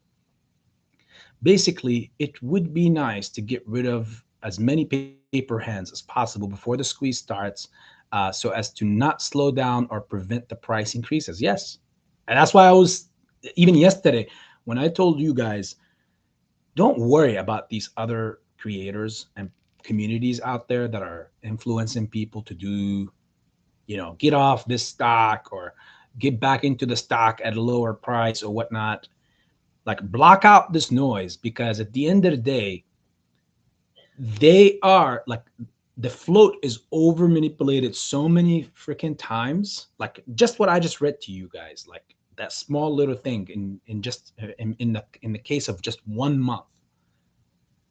uh you see the numbers that we're talking about. Those guys, 20,000, 10,000, 20,000, 30, 40, 50,000 people are a drop in the bucket compared to the overwhelming that once. I told you yesterday as well, for every 9, like just for yesterday's stats, and today I think it was the same or even worse, and I'll try to look it up and share it with you guys later. Um, when for every 9 GME buyers, there was one seller, and for every 7 AMC buyers, there were one seller. I don't give a shit, and sorry for the S word, what other community members are pushing and what they're throwing out there. Clearly, it is not bothering us whatsoever. I'm going to do mine. Clearly, Frankie's going to do what he's going to do. Hopefully, all you guys are going to do what you're going to do. I'm not going to lose a sleep or a single blink. I'm not even going to blink one eye, one bit, hoping that other creators are pushing, you know, for no FUD or some stuff like that. They can push as much FUD as they want. This thing is done deal. If people get out, so be it. Get out now, so that I don't have. We don't have to uh, AV just said in the chat that I just read. So that we don't have to deal with it then. Then we'll have people that are holding, and then after that, we don't have to worry about shorts getting shares. So, like, when they have to cover and they're margined, they have no choice but to cover. Even if they don't have the money, they are backed by the DTCC of the stock market, and they have the money. So if they don't, they're going to keep raising the price until the game of the price is right is finally done. Until somebody says, okay, here you go. But they, amongst themselves, the band of thieves, I call them the hedge funds, I call them the band of thieves, amongst themselves, they're going to be fighting over who's going to be able to finish all his shorts and close all his shorts first, and even second, and even third and fourth. I mean, think of it like this. Listen to how beautiful this is. Today, let's say, hypothetically speaking, the squeeze starts tomorrow morning. The first person, the first entity that is covering, it's already fighting with others, because they already know when somebody tries or buys one major block, and they have a bunch of blocks to have to buy back, not one or two, a bunch of blocks. Once the first one goes through, everybody else in that circle up there is gonna know that somebody is on the move. This is an unusual movement, similar to the unusual whales posts when they see unusual option activity. People on that side, they will know that somebody is doing it, and it's only a matter of time, quickly, before they even know who's doing it. They know, and that's what will trigger them to instantly drop in and say plan B, code X, whatever, which means whatever that stands for. I'm assuming cover as fast as possible before your ass is in either prison or left on the streets broke. So they will all fight over these shares that are going to be dumped on the market if people sell, obviously, so that they can get them first. And even after the first 2 or 3 cover, they will still be fighting for the 4th and the 5th and the 6th. Like they will all be fighting to cover prior to the, because again, at that point it's damage control. So after the first 2 or 3 or 4, if they cover, who knows if the price is in $400, $500, $600, $700 a share, the other companies are going to be fighting still to be next in line to cover, because believe it or not, $500 or $600 a share is much better than $6,000 a share. And what will make this fight for them on their side even more crazy, like imagine them fighting and you know, they get in the ring and you go in there and you say, oh, you're gonna let him do that, oh, you're gonna let him say that, oh, like we can egg them on by basically not selling the shares. So when people don't sell, their fight intensifies. Someone will start bidding more, like a hot, like the price could jump in like astronomically higher, like $4, $5, $6, $7, $8, $9, $10 higher in just seconds. Just accept. Let me take these shares off of you. Let me get out of this madness. That's what it's gonna be like. And when you got people, especially now, this time in the movement, at this moment, after a year and a half of all the struggles, you got people talking crazy, weird stuff. It saddens me. I don't fear it, but not even one bit. It saddens me because at least one person out there is going to be influenced by that stupidity, and they're going to miss out on the lifetime, like the play of their lifetime, or at least even the lottery ticket of their lifetime. Even if they looked at it as a lottery ticket and they didn't want to be investors, they just came in off the hype, they will still miss out just simply because they got influenced by someone who thinks they got the market figured out or understands it, but they have no clue what they're talking about.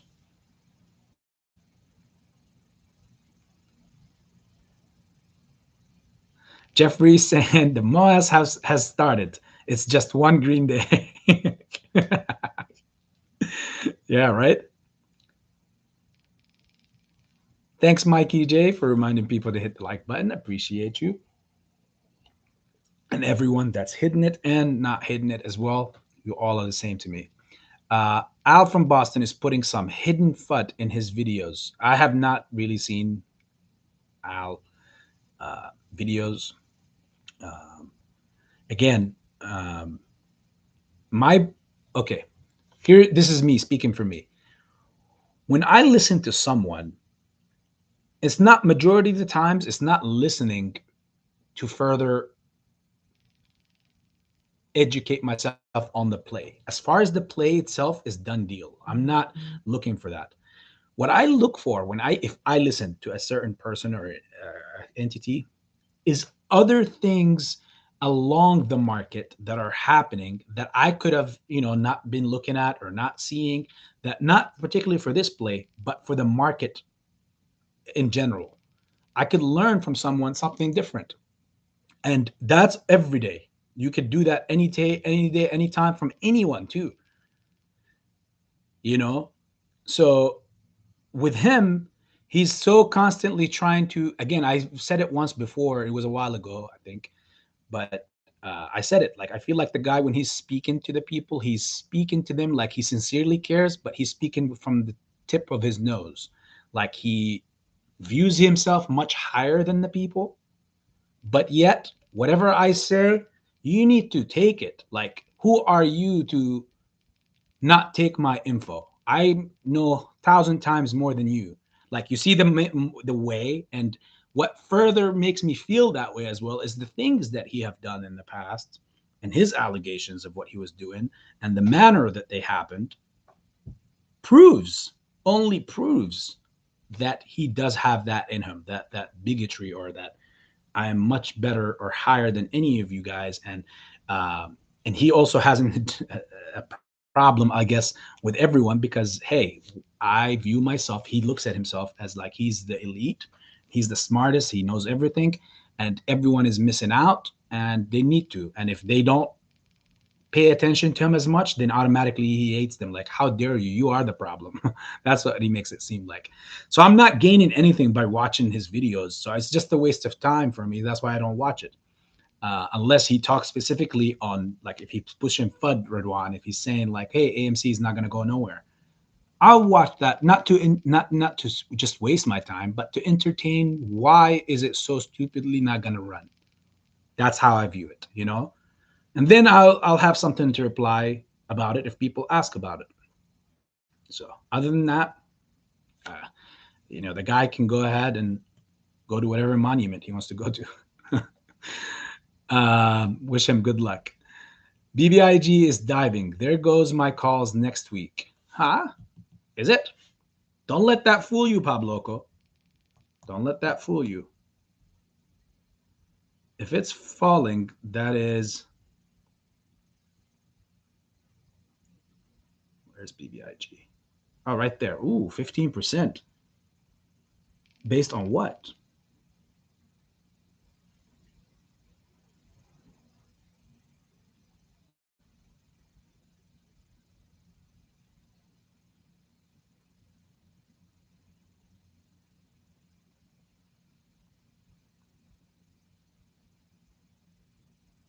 Ah, see, so we just got news in here, guys. Unfortunately, yes, it is confirmed that BBIG Vinco Ventures reports delay of its Kryptide spinoff distribution date from May 27, 2022 to end of Q2 2022.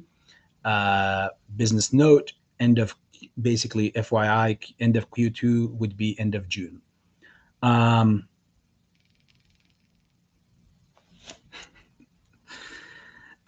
this is. I'm sorry to hear about your calls, Pabloco.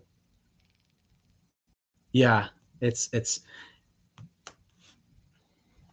is terrible. Obviously, that is the case, because yes, people who are playing weekly or bi-weekly options are gonna get screwed like that, but they see it. That's why I told you guys that $3 call this week was gonna like get them crucified. Like over 125,000 shares could possibly be exercised around that strike price, just a $3 strike price. And further proves to you guys the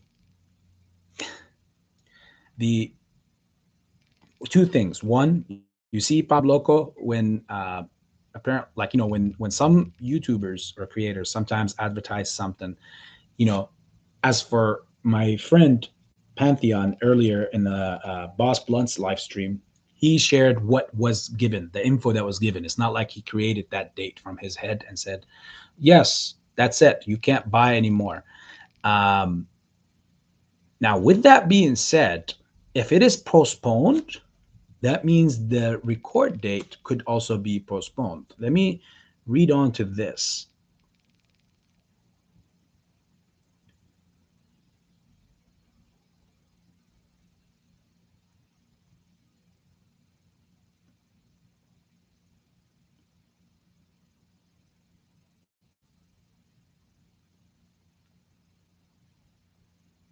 If stockholders sell shares of after the record date, they will not receive the dividend.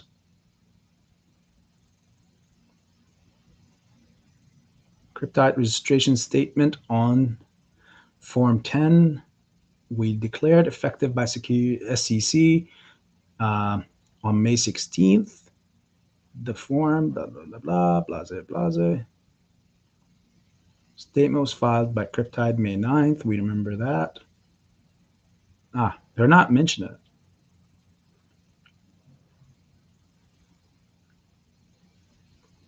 So the company announced of each Vinco Ventures stockholder as of the close of business would receive, okay, for every 10 shares of Vinco Ventures, held such dividend was expected to be distributed on. Okay, so it doesn't look like the record date has changed, guys. So it looks like it's the 18th still was the cutoff.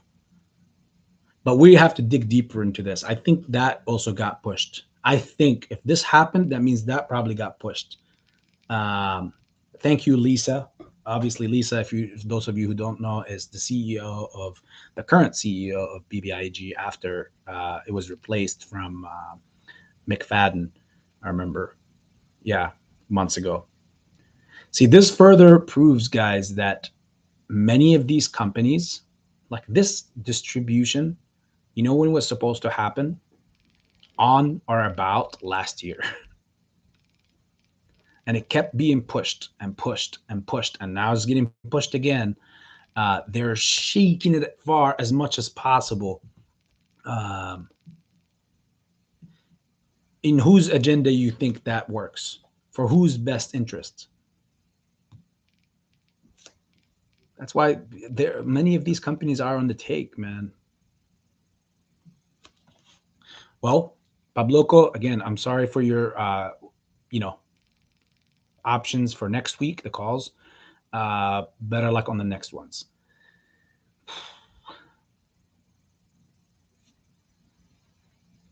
Let's see what do we have as far as questions.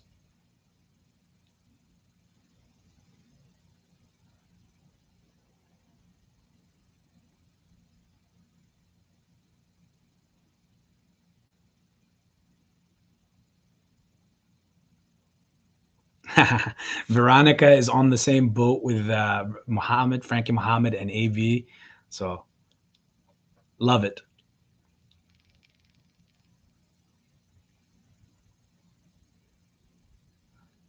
And we have also Brenda, Queen of Swords, is showing some respect to Frankie, as rightfully so.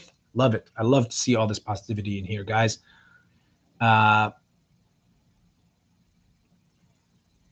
Okay, so Pabloco, you did address stock quiz. So he was talking about the squeeze for AMC. Okay, so here's the thing. I know StockWiz, you most likely are listening to me all the time. I see it now because you're paying attention to every term and word that I say, and that's good. I know most of you are doing the same thing.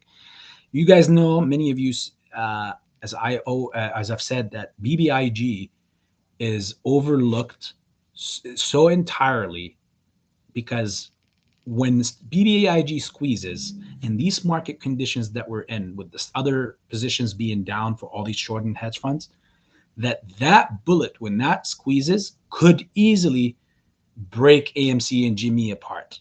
What I also like, it could trigger them easily because that's it. They're margined there. They're going to be margined everywhere else. With that also being said, that does not mean BBIG is going to be the one to squeeze first. You know, I've also said all along for many months that I believe that all the plays are going to squeeze at the same time. You guys all verify, the OGs in here verify that I've always been saying that, because the other side cannot afford to leave plays wide open for all of you greedy bastards to jump in after. When will the cycle ever end then? Can you imagine people walking in after AMC? Let's say GME breaks out and AMC didn't. Do you know how many millions people have with GME? Do you know how many millions of dollars will get pumped, possibly billions of dollars will get pumped right into AMC right after? Yeah, you can only imagine. Let's say AMC and GME, since a lot of people talk about the same algorithms that they're on, squeeze similarly around the same time, squeeze together. But the other stocks are stagnant. Do you know what that means for Sundial, BBIG, BlackBerry, tlry, spce, koss, prog, MMAT? Just obviously the list goes on, right? Do you know what that does for them? That means some people with crazy capital just came in, and since these stocks are also way over leveraged, now they're going to ride that wave. And somebody who walks in after an AMC and GME squeeze with what two, three, 400,000 or $1 million or $2 million could easily, when it's all said and done, by the end of that month or 2 months after, that 1 million could possibly, you're looking at like 12 or $15 million, because you're jumping from one place to another and they're over leveraged. They got exposed on this and that on AMC and GME. That depleted them. Now all the other over leveraged stocks positions are also margined and they have to cover those as well. So it's not in their best interest to let them drag out one after another after another. They won't. I personally think, again, it's not financial advice. Who knows? It could and could not happen. But I personally have been believing for months that it's going to be all around at the same time. Or the best way to execute it, I broke once before, that they could, like, they all will start taking off, like similar to what you've seen today. Majority of them were, obviously there was no taking off in this case today, but you've seen majority of them be green, right? I anticipate, and I'll give you an example like this. If hypothetically speaking, AMC and GME broke out first, okay, then I anticipate that all the other memes will also break out to a certain point. And at that certain point, I'll give you an example. It could be sundial. I anticipate that when AMC and GME are squeezing, that sundial would push to the $1.50, $2, maybe in that area somewhere, and then that's where they will leave it. Because when people are leaving AMC and GME with all the profits, they're going to look at a sundial and say, if I got in at 40 cent or at 39 cent, yes, but here's dangerous. It's at $2. This could be the last time it went up to $3, and that was its all-time high. I don't know. Like, I'll wait for it to go back down to $1 or to 75 cents at least, and then I'll jump in, and then we'll go up. But little that they know, as soon as the AMC and GME thing is done, that's when that thing rips from that $2 or $3 and then really does its own squeeze. And that way they can prevent having so many people coming from here, jumping onto here, and then ripping them apart here, and then ripping them apart there and there and there, until there's no more ripping to be done. I personally think that makes so much more sense to me. It could not to you. Again, everybody's different. But to me, it makes a whole lot of sense. And that's probably what they will do with it. In that case, I can tell you this, without giving a financial advice, there is a way to over leverage that. And the way that can be done is without exposing yourself. Given that, let's say, all what I just said is what happens at that point, I would still go to a sundial, even if it's priced at the $1.50, $2 range or whatnot. If, again, this is all hypothetical, if that's what ends up happening, I know what I'll do then. I'll go ahead and, instead of buying crazy position on it, I will just go ahead and enjoy buying some calls on it that are very long, and it doesn't have to be even that big. Because why? If they go away, I won't lose much. But if they print, it's going to make up for the for the big large stock position I would have bought in it. Again, at that point, they're closing positions. Buying more shares, yes, it can add more ramp, like gamma ramp to it and all that. But at that point, it's all buy shares back to close your short position. So at that point, there won't be enough time for gammas and all that stuff. For me, I think as soon as AMC and GME are done, all the other ones are going to be already lifted at a higher prior to the move, are going to be lifted to a higher extent, so that it's not easy pickings for everybody jumping away from here, going there. You have to think a little bit. And for me, instead of risking myself with buying a big position, all shares, only to make an extra, whatever, 100 to 400,000 or a million, whatever the case may be in that case, I can have access to all that. So if instead of buying 10,000 shares of Sundial at $2 a piece, which means I'll have to pay $20,000 for that, I can simply go ahead and get 100 options. And the 100 options will have me exposed for the same equivalence of 10,000 shares. The only difference here is I'm taking a little bit of a higher risk, But at that very best, I'm exposing myself for 10,000 shares worth of power. If it does obviously continue rip after that $1.50, $2 range, and let's say it goes to 10, 15, $20, whatever, $30, then it's like I bought 10,000 shares, but really there were 100 options. And the 100 options at the $2 evaluation for sundial at that point, or $1.50, you're not going to be paying $10,000 for 100 options. You're going to be possibly paying like what?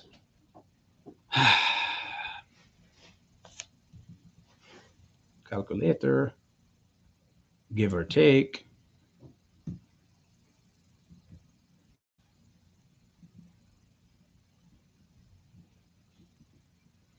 Even if the option was at $30 a piece, at an option at that point, it will cost me $3,000. So instead of me having to put 10,000 and possibly lose most of it, if things don't check out to be, because again, AB likes to cover his bases, right?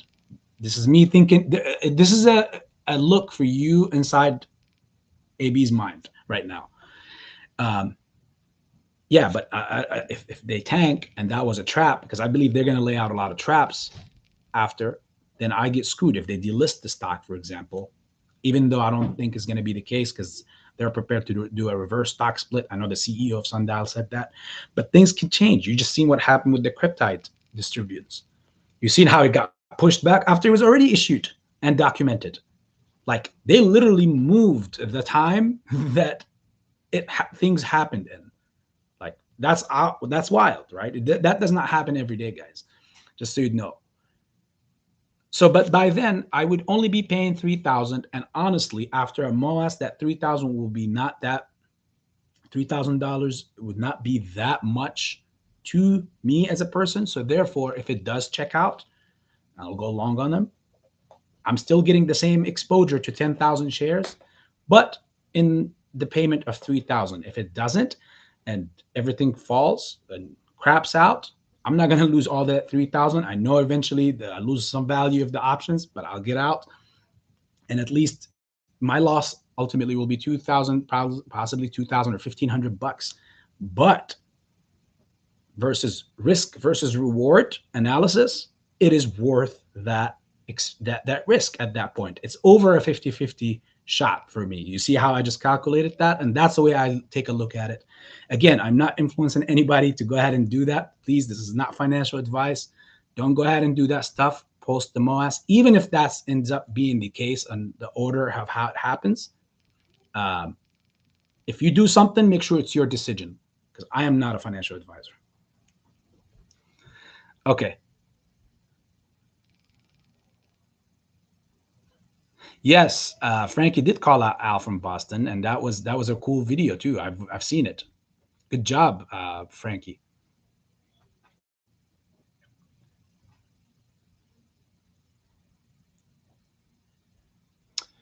It was just one extra thing. What you mean, GME? Oh, BBIG isn't the catalyst. That's all. We have the big dog GME pulling catalysts out. It's right now. Oh yeah. Okay. So Stockways. Yeah. GME. Okay. What Pabloco is saying is basically GME has that they're redistributing and enlarging their float from 300 million to 1 billion shares. So GME at some point soon is going to have a bigger float than AMC, twice as big. But which should make the people that's on GME think like, oh, that's not something we can always talk crap about AMC for, because they always use that to AMC. You look at your float, it's so high. But the only difference here, and again, I'm a GME investor myself, so don't think I'm trying to talk shit about GME or AMC. I love them both. The thing is, GME, to do that, they're going to force basically everybody a count on the shares. And we know that's something that cannot come outside, because the true count, it cannot coexist. for some parties. We know who they are. Allegedly, we don't want to name them. I don't want to name them, but you know who. And then on top of that, they will be the ones that will be paying for this distribution if they want, which is mathematically is almost literally like, I don't know where they'll get the money for that, because it's almost equivalent to the squeeze money, because they're like, you know, they're doing 3.3 like versus like, so every stock split, so every GME will split into 3.3 GMEs in your account if you own GME, if it gets approved on June 2nd, which most likely it will. But we have to see when they announce the beginning of that. You know, one thing I hope does not happen in all meme stocks, whether it's for GME, AMC, BBIG, and all that stuff. I hope they do not. There's a lot of interest in July. I'm just going to put it that way. There's a lot of interest in July for these stocks. And it looks very sweet and ripe and scrumptious for, you know, the other forces to try to screw everybody up past that date time. Okay. I just hope that's not the case that happens, because like I said, there is astronomical interest in these three stocks around that time. And if they are going to pull what they pulled with BBIG just recently, just a little bit ago, um, that would be a, I don't want to say, obviously it's not going to end anything. People are going to hold regardless, but that will be a catastrophic loss to many. So we'll see. Cover your bases, people.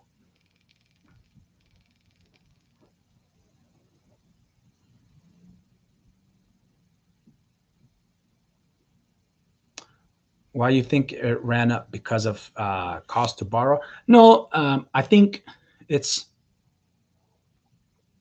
I mean, it's one of the reasons, but I personally think that it ran up because of some failure to delivers. As you can see, if that was if only GME ran up today and everything else was down, then you can make the case for that. But since every other stock, go look on every other meme stock, you're gonna see. Obviously, most of them didn't go up 25% or 27%, but so is AMC. You've seen it go up. What was it, 12 or 13% when it was all said and done, or 10%? Where did they let it go for at the end? 14%. If you go and look at Sin, up 3% as well. Sundial, up 2%. See, this further proves or makes me believe more in what I was telling you guys just a little bit ago, as far as like when AMC and GME squeeze, the other ones are going to run, but to a certain point, and that's where they stop it. So it's not too easy to pick up on by everyone. And then when they're finished with AMC and GME, that's when they will go and finish that process, but it will be much less and much cleaner, because not millions of people are going to be flocking to it since the prices were so low, right? Koss ran up 5%, and then after hours another 3, so 8%. BlackBerry up 3%. Yeah, like you see, so all other memes for the most part ran as well. So I don't think it was the cost to borrow.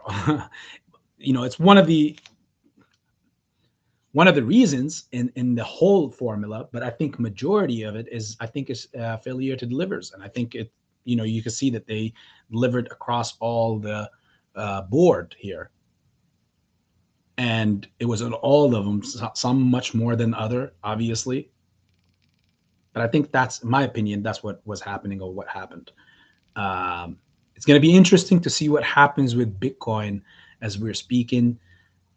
Here in this week leading up to next week, even throughout the weekend. Keep your eyes on that, because it's going to foretell a lot of things that you can see. If you want to make last second or last minute moves, crypto is going to give you an insight. And with speaking about that, I know that there's also another thing. I forgot to share this in the beginning of the live. We have Luna crypto. They have approved Luna 2.0. and that's going to be airdropped soon. And the original Luna that got destroyed is going to be called Luna Classic. A lot of people don't want that, obviously, because the previous investors who still had a shot or hope or chance for it to go back to $1 or 50 cents or 80 cents or whatever, that almost makes it seem like it's going to be an impossible thing, because, if a lot of people start taking the money out and dumping into the new one, then obviously that tells you the story what's going to happen with the classic. I still think that the classic is gonna balance out somewhere up higher. So these prices that we're here right now, that we're seeing at this point, I think it's worth hundreds of percents above that. And we'll see what will happen in the near future, obviously. Again, a simple $100, $200, $300 investment is not going to break me in it, but it sure as hell can turn very sweet ASAP, at any given time. So very great risk to reward ratio to me, the way I take it. That's amazing for me. So I've done it. Hope AMC cost to borrow goes higher. Yeah, who's who's going to be disadvantaged to that, and they will not let that happen. Who the other side. So, yeah, that's going to be a tough one, but eventually it's going to pop up. But on that same time it pops up, we're going to expect to see the squeeze regardless. So it's kind of like you want water, like you've been thirsty for a long time, and then as you get out of, if you were like imprisoned somewhere, and they were not giving you were a hostage, they were not giving you water, but then when you got rescued, they come in and they're like, hey, you want water? And it's like, it's okay, I'm about to go home anyways, so thank you anyways. It's a crazy example, right? But hey, that's the first one that came up. Leah is saying 30 is nothing. I've purchased all along and plan on keeping my stock until an offer is worth my while. I'd rather pass down AMC paper to my children than settle for a low price. Wow, that's a very resounding statement, Leah. I like it though. Um, Frankie, I'm going to buy my initial investment when it hits 200 and the hold till it's higher than my phone number. What is the question? Oh, that's okay. Responding to Frankie's numbers as well, right?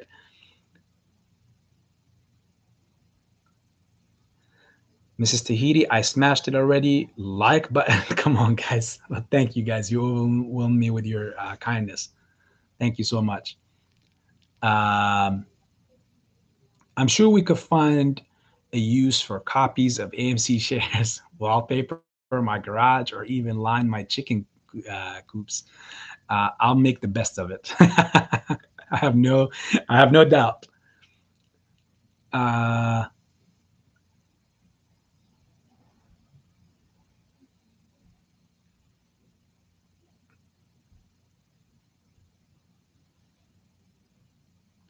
all of the above looking.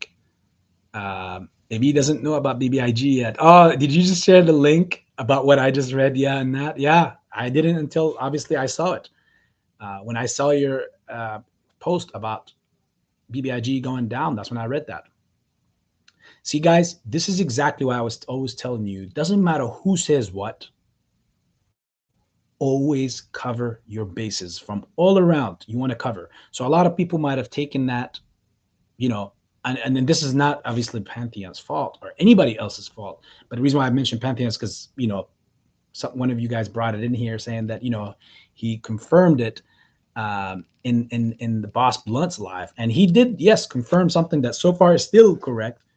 But now people were caught up to the hype to the point where they obviously went and acted. They saw that it was already being documented and everything. So what's the worst that could happen? Nothing. So it felt like it was too good to be true. I mean, again, and this is nothing against you guys. Like even you, Pabloco, as far as your weekly options next week, it's like there's no way you can cover a base like that where it's already documented and everything's ready to go, and then now suddenly change days later, it changes again and it's pushed to the end of the month or the end of the quarter. That's like some That's Ocean's 11 or Ocean's 12 type shit. Sorry for the S word.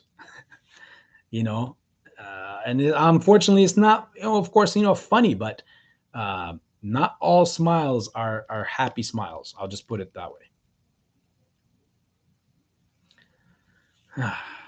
So always cover. The moral of the story, guys, is always cover your bases. No matter how much conviction you have, always have an escape plan. As in, what if this happens? I know it's the likability of it is like 1%, but what if the 1% does pop a pan out? What are you going to do?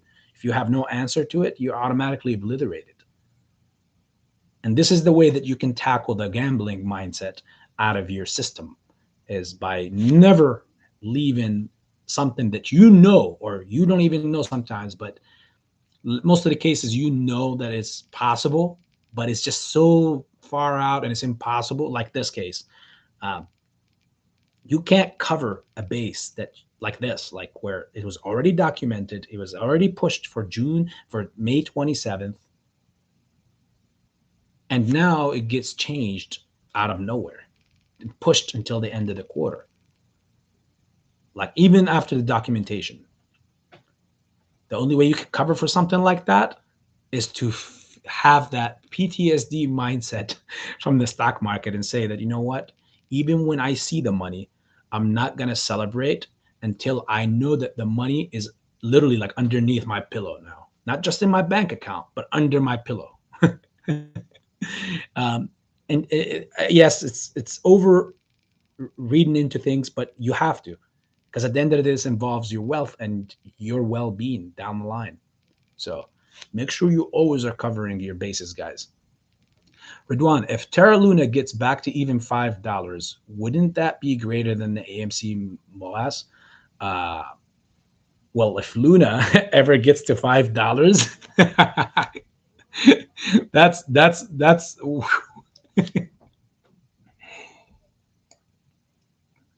I just drank out of an empty cup. I'm taking off the title of this water jug so that you guys don't think that I'm sponsored by them. So, water is this show today is sponsored to you by CO2, the proud provider of Aqua.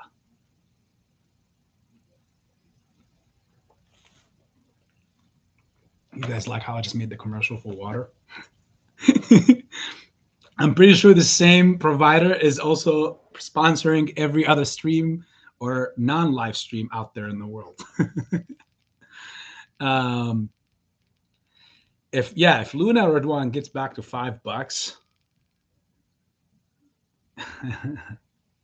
I mean, you're activating the gambling mindset that I've kicked out of my life a long time ago. But truthfully, I mean, hypothetically speaking here, if it does kick off to $5,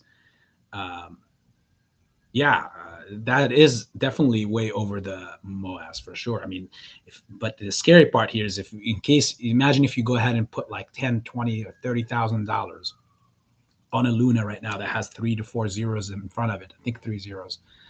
And then it goes up to $5. You're talking about here. I'm not going to give or butcher a calculation. 30,000 0.0002. We'll just put it up that means you have 150. If you do it by 0.0002, that means you'll have it. I know it's like a 0.0001 something, so I'm giving it a higher valuation here, but that means that $30,000 at that valuation is 150 million lunas.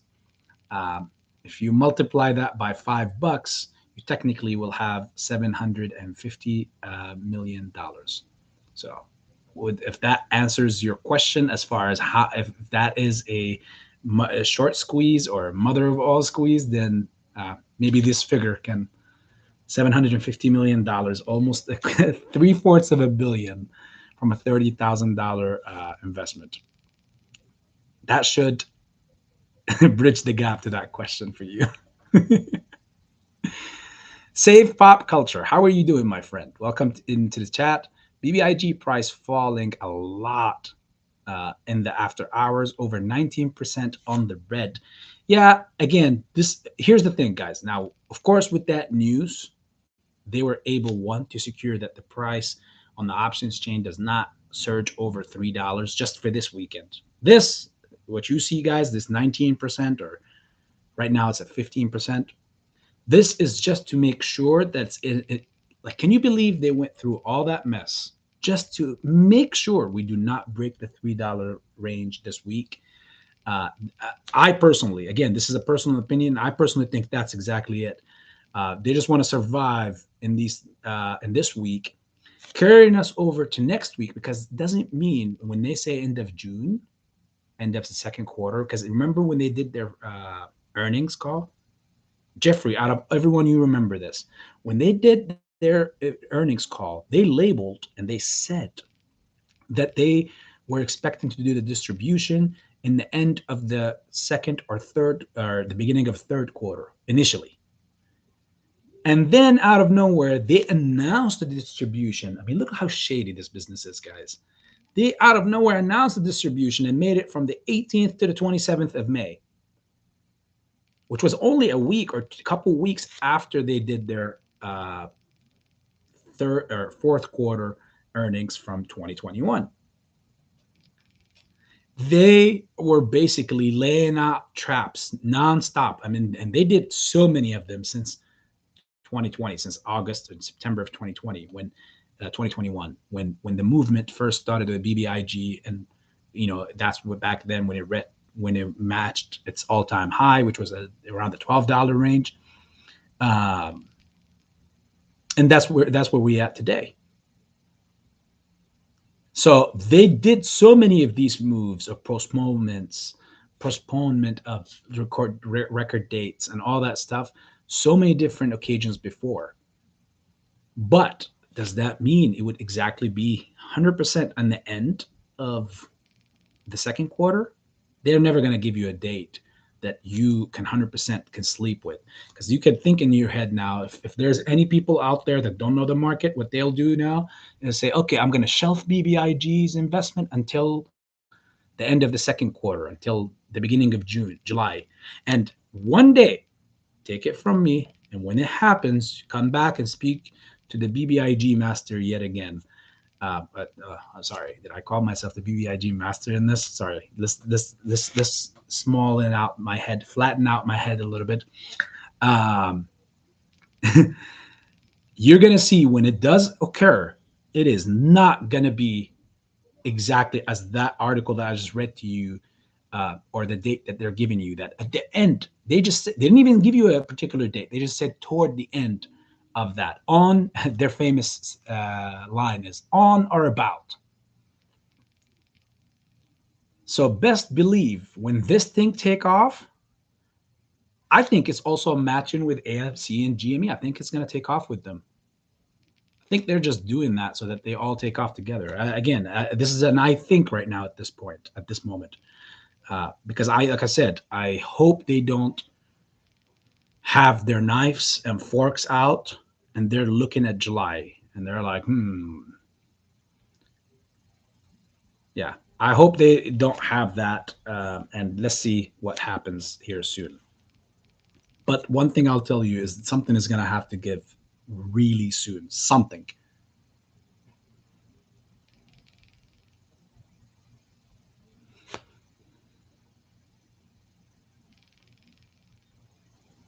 I'm sure people said that about SHIB a year ago. Look how that went.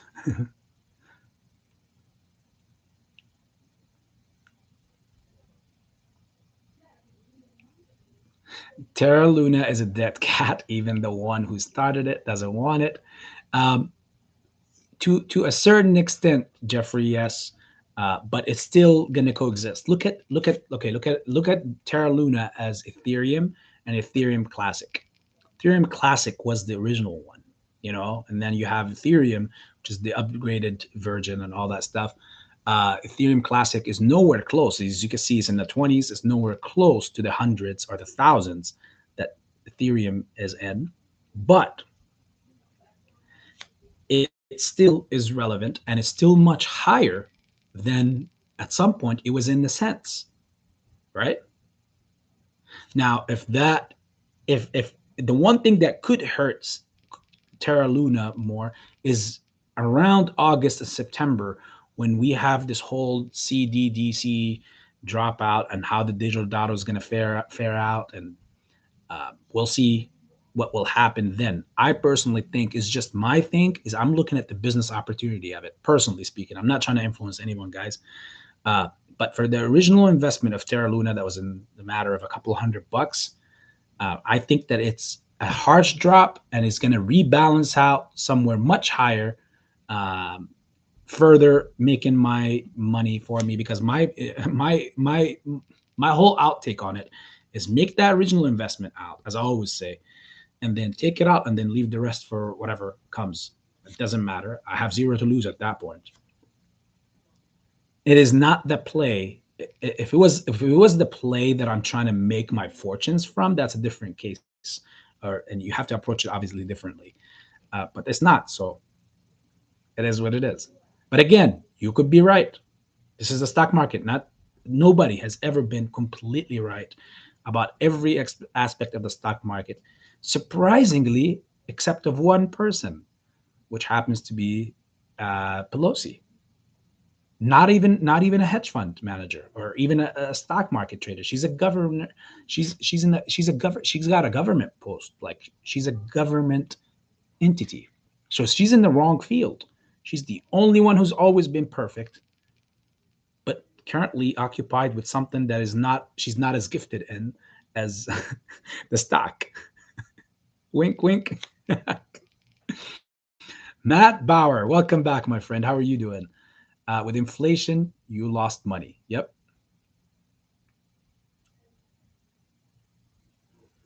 Peter, most crypto is too risky to invest in now. I'd rather wait for the whole market to crash, and some regulation is too wild over there. See, that's the thing. It's too wild and too risky. But if you're already in, what do you do? I get it. You might be asking yourself that question. If you're already taking a position in Bitcoin a while back, or Ethereum, or any of these other companies, whether it's Doge or whatnot, you're already in. And if this specifically goes out to you, if you're one of those people that it's much less than your average now, so it's not like it's not like something that's going to move or not move. No, like it's something that, like, you're already under your average and you don't know what's going to happen, all that. I'll tell you this, it depends on the coin. Two, hypothetically speaking here, if you're in Bitcoin and your average on it is, let's say, 35,000. At this point, yes, it could crash further or whatnot. You have to relate to your conviction. Like, do you really believe Bitcoin is going to be the future? If the answer is yes, I wouldn't dwell too much on it. I will try to average down basically how much further it goes down, because we gotta call it as it is. This could be either their moment where it legs down, as I believe, or it's gonna, because it's dancing around that resistance slash support. Any move to the upside, a leg to the upside, means a crazy move to the upside. A move down to the one leg downside means a very catastrophic drop on the Bitcoin. There's no resistance or support levels from here all the way down to the 20s. So, like we are in the upper 20, but I'm saying like under the $20,000 range for Bitcoin, which is catastrophic, all right, for people who are holding it. But the eventual journey to where Bitcoin is heading toward or going to it is, it's not a joke how astronomical the numbers that is going to get to, in my humble opinion. Because again, I've said this many times before, supply and demand, everything have in the world, not just here in the US, in the world, have adopted Bitcoin technology already. And the biggest holders of it are constantly getting more and more. I mean, if MicroStrategy and Tesla, you know, who I know that we're not this, like, I'm not the most brilliant person in the world, let alone not even more brilliant than MicroStrategy or Tesla, because I know they have more access to many bright minds that can advise them and whatnot. So many is much better than one in this case. Uh, Hopefully they are smarter than me. But yeah, so those entities, if they are willing to buy Bitcoin in the 30s, and they clearly showed that, what is it that they know that, or what are they plotting for that the general public does not know? The answer is supply and demand. Less than 2 million coins of Bitcoin is left to be mined. And then after that, what? It's just going to die? Bitcoin is never going to cease to coexist. That's just how the blockchain was designed. So once it was given life, that's it. It's done. It's going to coexist for good. And when all the rest is mined, uh, what happens at that point? You got to think of it. The people that are holding it are not going to let it go, further pushing the price up, which is like a squeeze in its own right. And they can make the thing squeeze to astronomical numbers, and no one on the other end is going to get obliterated, because in this case, you don't have to worry about manipulation, because it's not like somebody's shorting it. No, what is happening on the other side is simply people who want you to drop Bitcoin so they can, get matters to work and move the blockchain and everything. So the only way to do it is by paying more, because they just need it. Supply and demand. So AB, personally speaking, again, not financial advice because I'm not an advisor. I'll say it again. AB would be so willing to see crypto and would be happy for Bitcoin, specifically speaking, Bitcoin to crash as far as possible, as far down as possible. And if MOAS clears out, obviously, in time, yeah, yeah, I'm not going to say what. I'll just keep it to myself. You guys know what's up.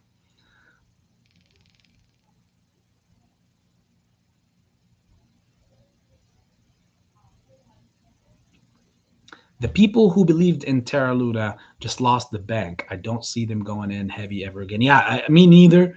But again, you'll be surprised. You'll be surprised.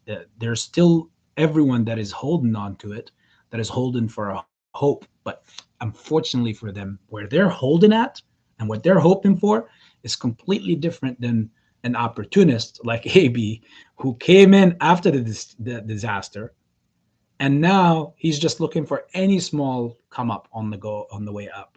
And I believe that he will go a few 100% up. I mean, obviously, from where it's at now, that's going to be peanuts or nothing compared to the losses that the people took, and they're not going to be in anything. For me, that's going to be a lot because I got in at a very low estimate, so which means it's gonna I'm capitalizing, unfortunately, on other people's losses. If that happens, if it doesn't, AB will be out of $300. I mean, if it completely gets delisted, I'll be out of $300.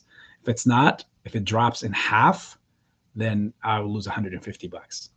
It's risk versus reward. It's a bet I will take every day. Hunting for sport, nah. Hunting for food, yes. Pokes, thank you. Gloria is in the house. How are you, my friend?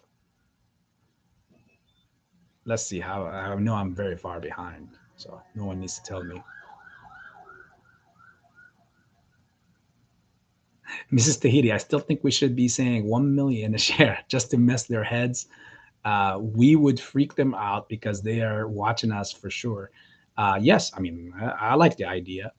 I won't push any idea on what people should sell at or where should they sell at. But yeah, again, that freaks them out, guys. That really does freak them out. Jason Scott, anyone think we will see 5 digits? I mean, I know we would see if people hold to the 5 digits. Aha, you like that one? That was different, right? Again, in all reality of it, Jason, it comes down to the people, what they hold to. So they hold to the 5 digits, is going to see the 5 digits. If they don't hold to the 5 digits, then it is what it is. You know, no one knows that. Christopher Santos, uh, how are you doing, AB? How about those Red Sox? Yeah, how about them? How are you, brother?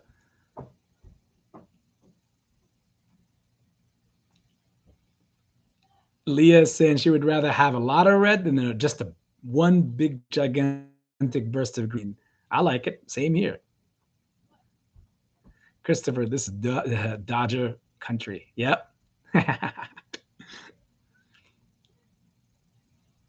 Frankie Muhammad, a lot of red so I can load up when the green happen, make a lot of money. I like the way you think, Frankie, as well. See, we're on the same board. Ah, there goes that magic. Now you see me, now you don't. It just skipped me down. I think it's telling me, like, leave it, keep moving.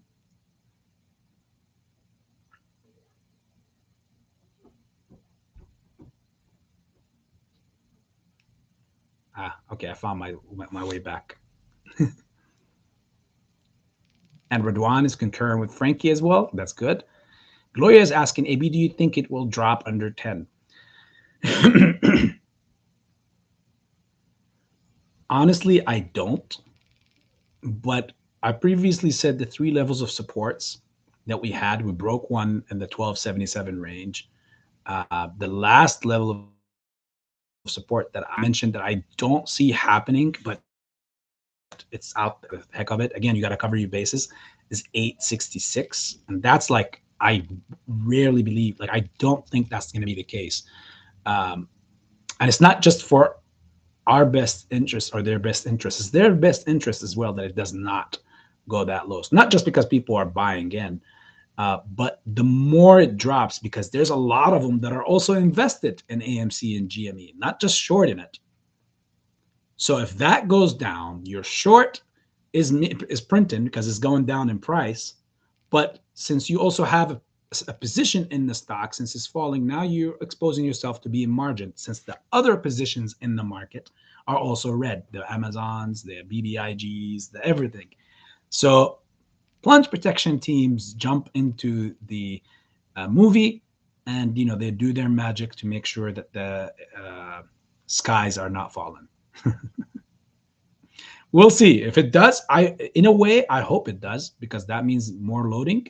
If it doesn't, then you know only a way is up.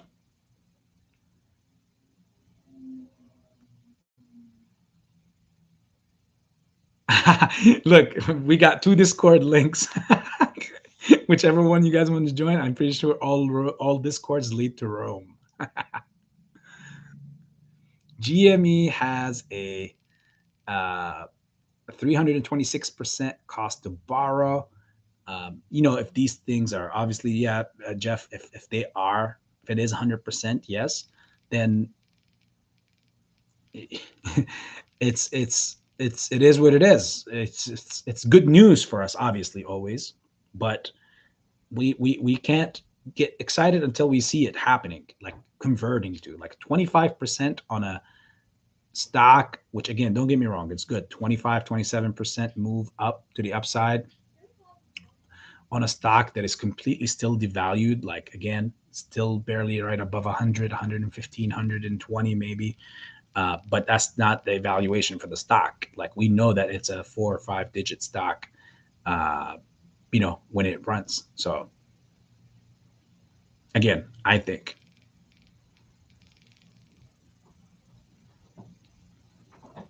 I just hope that that stuff doesn't go down crazy like tomorrow or something. Oh, the cost to borrow is back to 25%.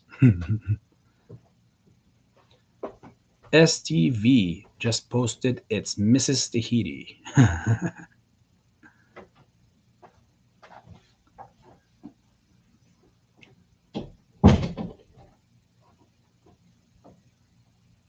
Yes, Mrs. Tahiti. That's what they're supposed to be allegedly paying if they are to short, borrow GME shares to short. Obviously, that's what they borrow for. They don't borrow to, to just look at it. So they borrow it to short. Obviously, AB's talking to himself here and making fun of himself inside of his brain. I'm dancing. The thoughts are dancing. But yeah, like they are supposed to pay 326% on. So imagine if they're borrowing a stock that's like $100. They have to pay to borrow that stock. They have to pay $326. Excuse me, to get that one stock, which mathematically for you and me and common and sane minds means that's a bad deal and you're not going to ever do it. But how desperate are you? Or are you really paying that price that's advertised? Because behind closed doors, again, it's between a buddy and another buddy of his. So, and we know how confirming with the SEC is like. So, again, those are the two questions. Is either how thirsty or how desperate are they? Or it's either, are they really paying the reported price or face value at the MSRP, or are they not? That's just advertised for us or for retail shorters. If there is someone from retail that is shorting AMC and GME, I hope. Again, this doesn't sound AB-ish. I know that, but I'm gonna be I'm gonna be how Spider-Man, there's the dark Spider-Man, there was the original one, and the dark one is like evil. Here's the evil side of AB. If you're a retailer and you're shorting AMC or GME, I sure hope to God that when this thing takes off, that not only you get margined, but you get margined so bad that, I don't know, that sounds a little too evil. It's not me. It's not me. I'm not going to say it like that. So yeah, you're just going to lose all your pennies and all your money. Let's just hope for that. But yeah, you would have to be such a piece of work, man, to be a retailer and be short in AMC and GME. Queen of Swords. Help, please, at AB. I have an email stating we have until May 31st, 2022 to buy BBIG to be eligible for Tide shares. Only reason I sold 595 shares and bought back in yesterday. Now the press release says.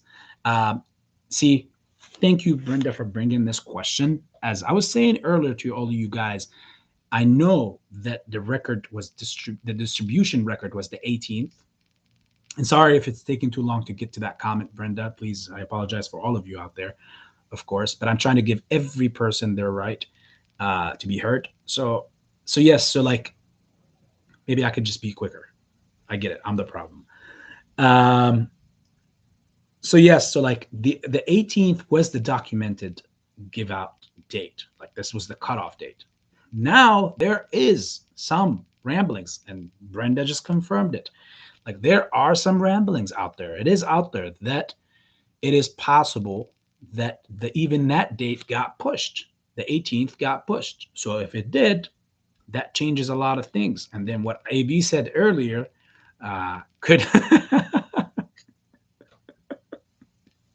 about what he was doing, that'd be crazy. Did the forces, because when I made that statement, I made it prior to what the hell was reported by BBIG. Those a-holes. The universe just ganged up on AB. But Brenda, please consider joining our Discord. It's free. I will, by the end of the day today, I will update 100% like what I dig into and what I find, like the final talk, because I know that it got changed. So I'm going to give you the final. It could be that it's still the 18th, But we'll see what will happen. It'll be in their best interest to have it stay at the 18th, but they push out the distribution date to the end of June. And the reason why it'll be to their best interest is because I know a lot of people, like you just mentioned, sold some shares, and now if they buy back, they will be buying back into BBIG, but they will not be getting Kryptides, which again, that would be unfortunate, but it's not the end of all. But I will definitely on the Discord, one of us, me, any of the mods, or anybody, will come up for sure at some point throughout the day today or tonight, and we're going to share the final verdict on it. So, Brenda, you don't even have to ask me, please. Like, you know, when I see the word help, AB is gonna be automatically there, even if it means costing me everything. I can't go to sleep without doing that. So yes, I will definitely answer that, Brenda. And if you don't join Discord, it's fine. I will definitely also add it on my YouTube community tab.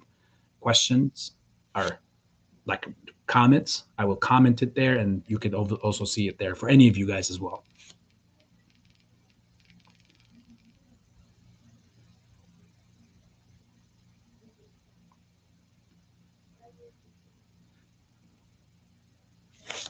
And Brenda, yes, it is possible. It's not 100%. It is possible that, yes, you lost your tide on that. Again, it's not the end of the world.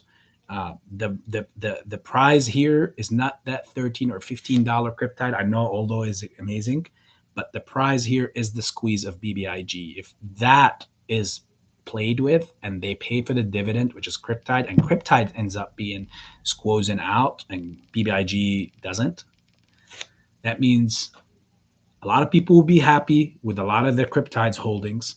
It will make up for all their losses and time waste in BBIG, but it's not a time waste because if they don't close their shorts, they pay for the dividend. That means their shorts are still active, which means BBIG is still going to do its thing and it's going to run. Don't think too much about it, guys, because I know that you are previously are core investors in GME and AMC or one of those two prior to BBIG. For me, this was a move since last year, and I've talked about it like endlessly. So we're gonna come up with the final verdict for it. I feel bad because I know that I hate when something unanticipated like this, where the dates just get changed even after it got documented. Like, think of it like this: can we do the same thing? We can't.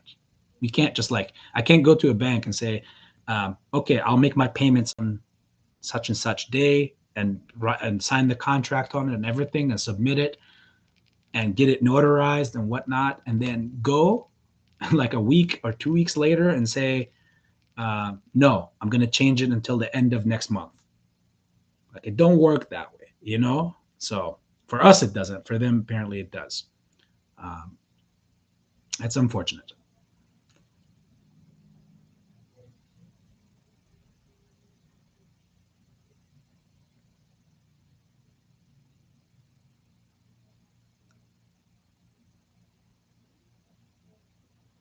I think the funniest thing you guys will officially see when the time is right is AB doing sundial after obviously the squeeze or on the squeeze. Who knows? I might have a session where AB is doing sundial and he's like, to the moon. I might sound like that. What is that cash on Boss Blood's Discord? Is it a person or is it some sort of program that somebody changed their voice to it or something? Because it's very very attractive, like to the attention. I love the sound of it. It's like somebody who's just stoned out of their mind, who are sitting in the background and like, we're gonna moon. I love it. But imagine, oh my God, me doing it back like at that time. It's gonna be crazy. That's gonna be the funniest thing you'll ever see. You know, I'm gonna be singing probably like, "Hey, we're getting that up money. We're getting."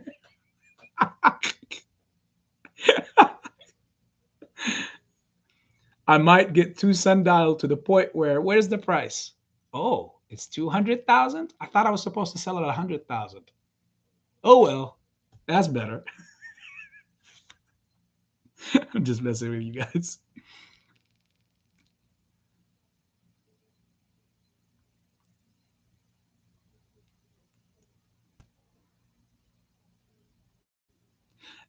You're not the only one, Brenda. Here's the thing. Let me ask you this: as far as like what you're holding on May 31st, do you use TD Ameritrade? Because I also use TD Ameritrade, and there's some stuff talked about that. Um, so let me see if that is true or not.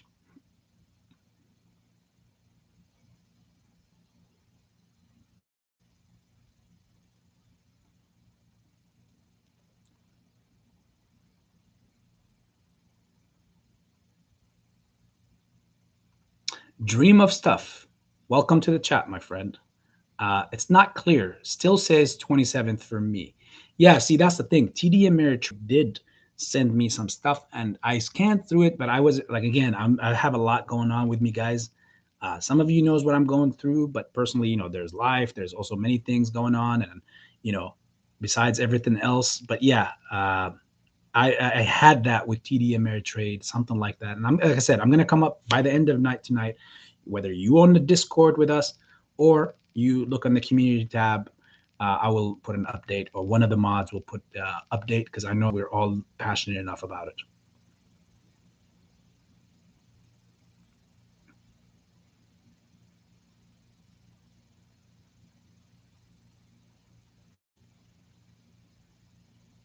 Yeah, Jeffrey, I do believe Brenda to she might be correct also. Like, I know that all this uh I know that those articles are saying the 18th, but there is some truth. Yes, I agree with Brenda in this one. There's some truth to it. Like I said, I received something similar to that from TD Ameritrade. So maybe, just maybe Brenda might have the same and doing the same thing or going through the same thing. But we'll see. Like I said, we're going to come up with it. One of us will. Um, what That's what we want, AB. Them fighting that way. I'm not selling cheap, have some AMC, but I have a lot of GME, really a lot of GME stocks. That's music to my ears, Veronica. Either is amazing, and yes, that's ultimately the prize that we're searching for, which is when they fighting themselves, not us fighting ourselves for who sells first. No, them fighting themselves to try to hopefully be graced by our shares at the price is right time.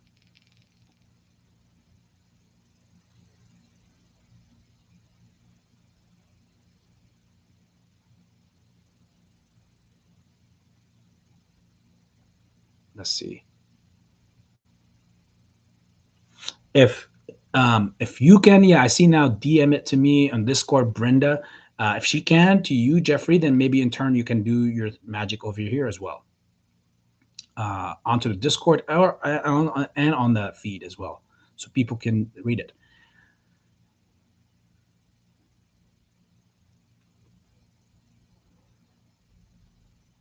Bobby Town, yes. What the FBBIG, yes. BBIG kind of confusion stuff on or about.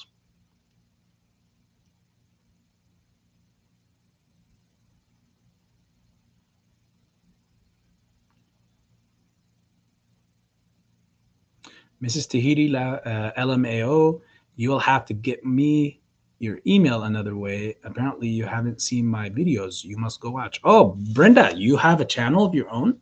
I personally didn't know that. If you did, if it's named as the same title as the name Brenda Queen Swords, I will search it and I will subscribe myself to it. That's interesting, my friend. Mikey J, let's hope it's the dip before the rip. Oh yeah, it's the dip to make sure that tomorrow, watch this.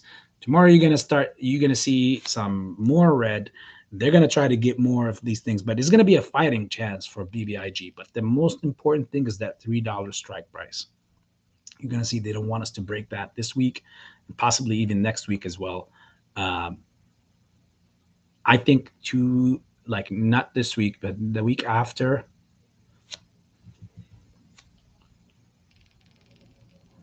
Yeah, possibly setting it up sometime. I personally think, again, this is a hypothetical situation here. I personally think that by the end of next week, what could be being set up for the beginning of the following week after next week for something special, um, for not just BBIG, but I think across the sector.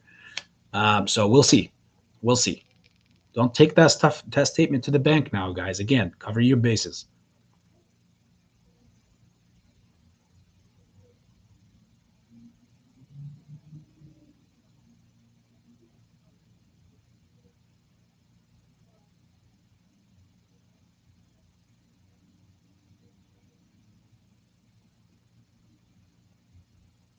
Whimsy chick, how are you, my friend? Happy Friday. It's Wednesday. Well, happy Wednesday, Friday back to you as well, Whimsy. Oh, Jennifer Aniston is my hot friend. Hey, back up, buddy. Back up. She's taken. Yeah, you gotta love Jennifer Aniston. I don't know who would hate Jennifer. Um, maybe I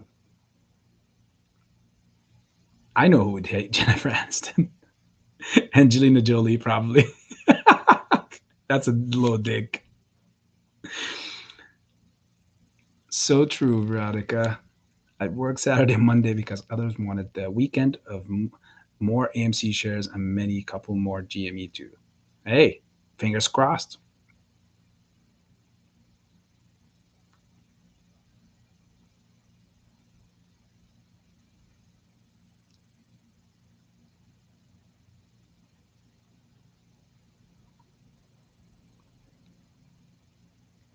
You guys have an amazing comments. You guys are all beautiful.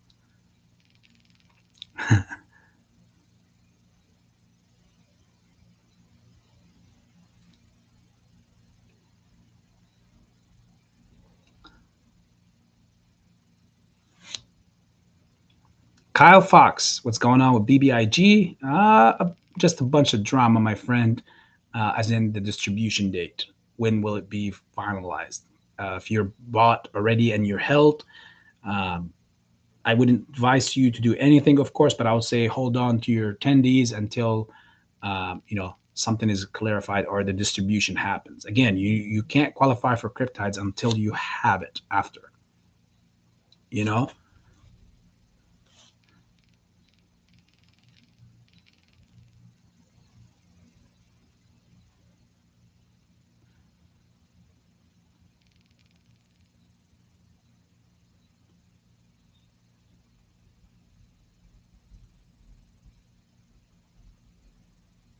I just received a message from Jeff on the Discord.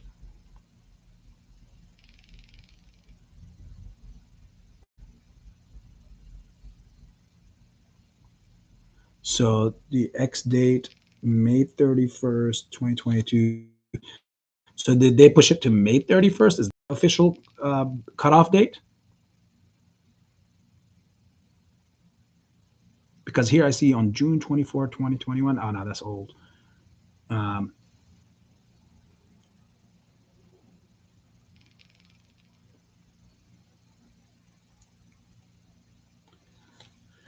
I'm going to see what happens with this after we get off the live.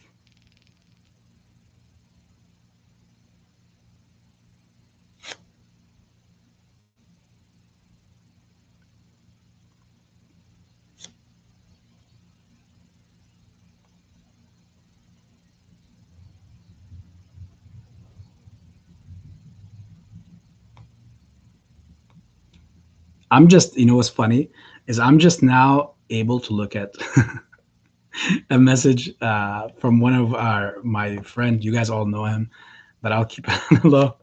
I'm just now. It came to me from May 2nd. Imagine on Discord. What are we in? May 25th. I'm just now actually able to see that there was a message. I thought that person said hi. You know how they have that robot with the green leaf on their head, and that, and it says this. And so I thought that I pressed the same thing and it did the same thing in return. But actually, there is a message before it. It said hello, AB. So just learning my way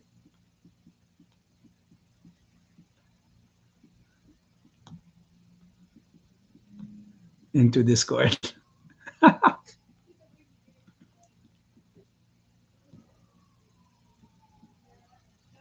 All right. So what else do we have?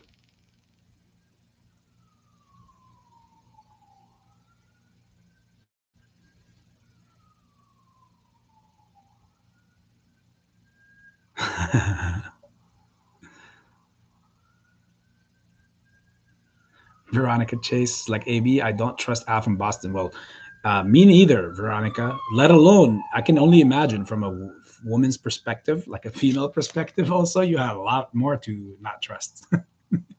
So just make sure you don't ask you out.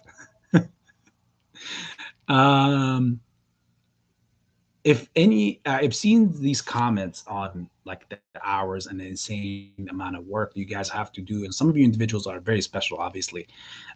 Suggest, please, if you have the time in you, go back in the archives of the videos of the AB investments and go to the video that says the AB story.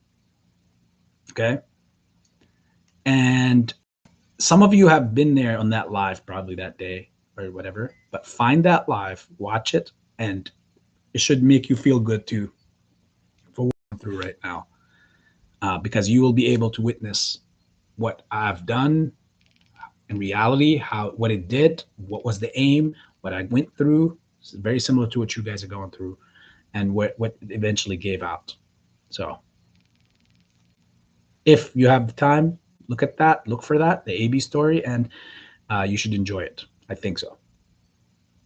It was a very emotional day, a moment when I shared it.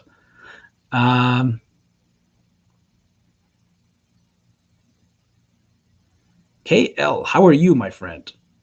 Uh, that hat sucks, man.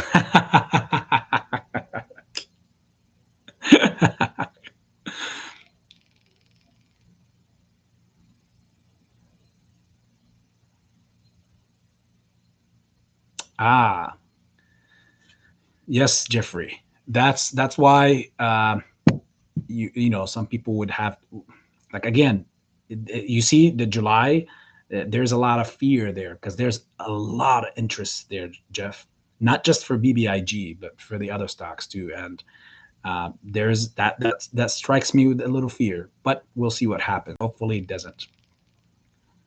At some point something has to give. They can't just keep pushing this because it's the same case over every month, over and over again. Like every week is not the week that they can let it close out on, like, oh no, we can't let this price go past this. Every week is the same case. So eventually, it's like going into a fight but you're afraid of taking a punch. That can't happen. You can't go into the fight thinking that, because if you're afraid of taking the punch, you're already lost the fight before even going to the fight, you know? And I feel like that's where they at. They know that our punch is not going to be a regular punch. It's going to be a knockout, one haymaker. Um, you can't. You just have to. You have to be able to take a punch, expect to take one or two or many, uh, but ultimately have your eyes on winning the fight. That's just how it is.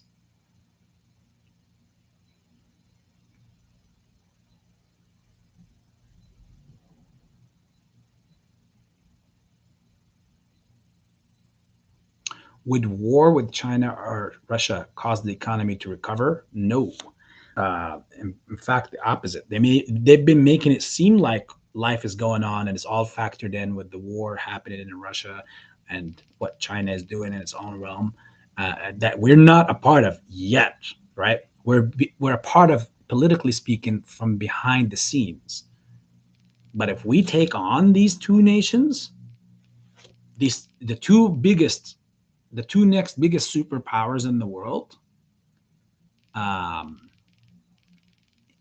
a war with either is gonna be a world war. It's not gonna be just a U.S. versus Russia or U.S. versus China. Horrifically speaking, here, any superpower fights with another superpower is always gonna have its groupies. In other words, nothing against all my English people, nothing against all my French, my Australians, my Canadians. I love all of you guys, right? But let's face it, politically, uh, it's all they're all those nations, and that's not their people, it's just their nations, the way it is, are all groupies to the United States of America. So whatever we say here, they're going to follow through with it.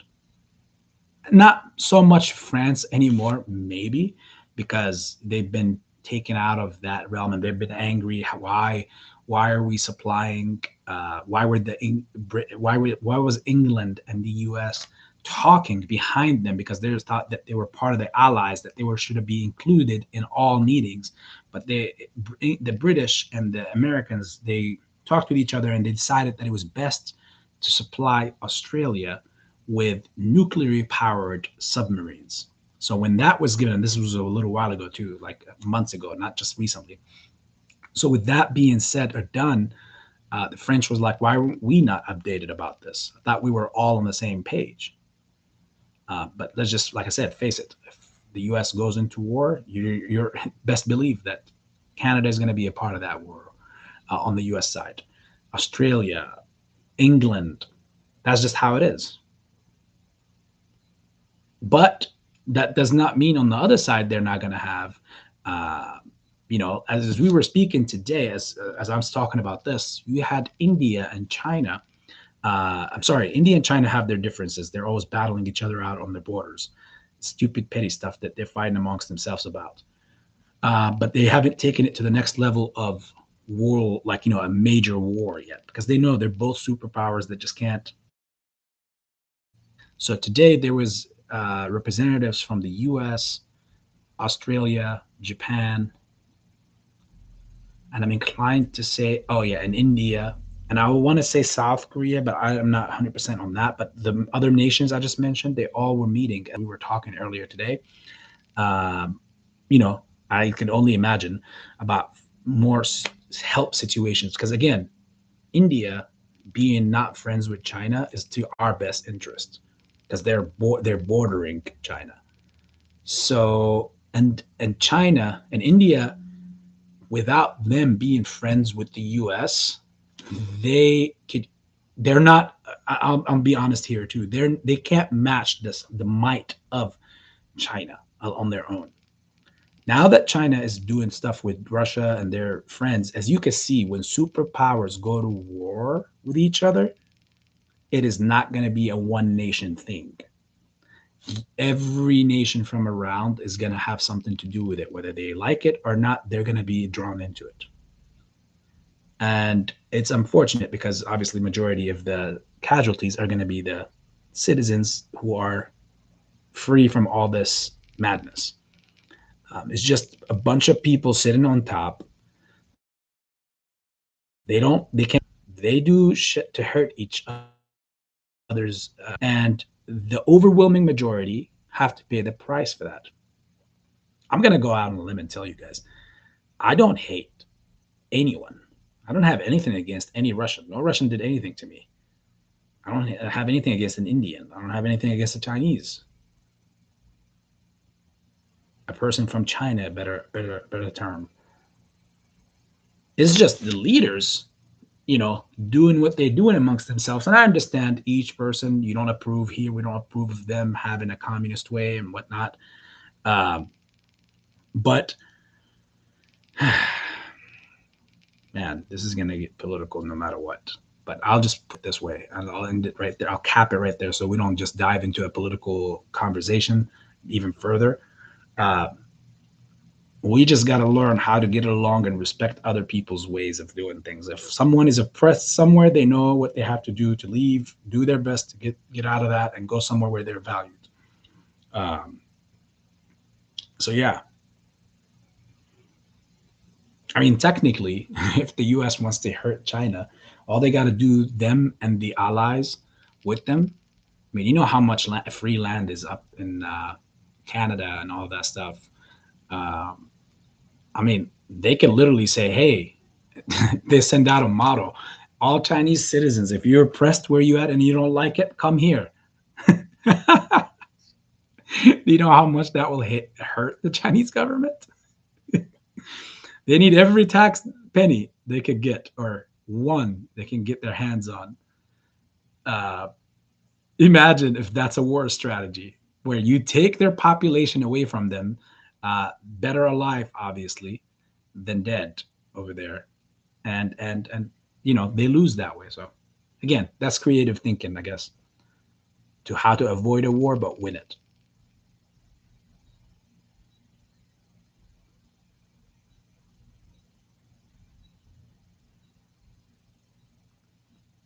Wow, they just updated my YouTube app right in the middle of this live, and I got cut out. It's okay. They love shorting this live because it brings out the heat whenever it does. Leah the Lion, hellos, my friend. We'll see if your birthday is a happy one for us.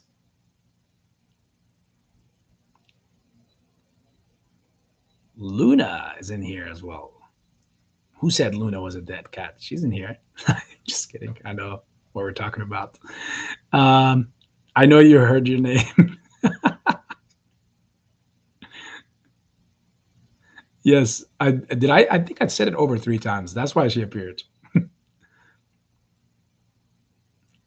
Whimsy Chick. Ooh, June 10th, $3 calls.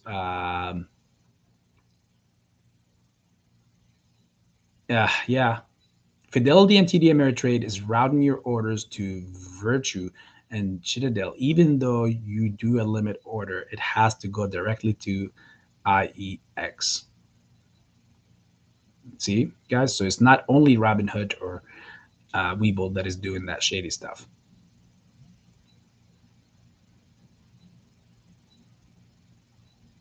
Pam, AB to the moon.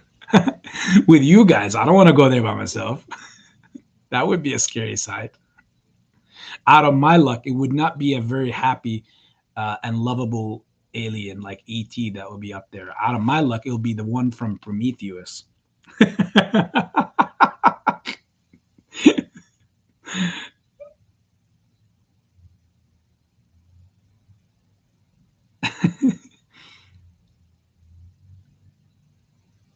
Uh-oh. It just did this special thing.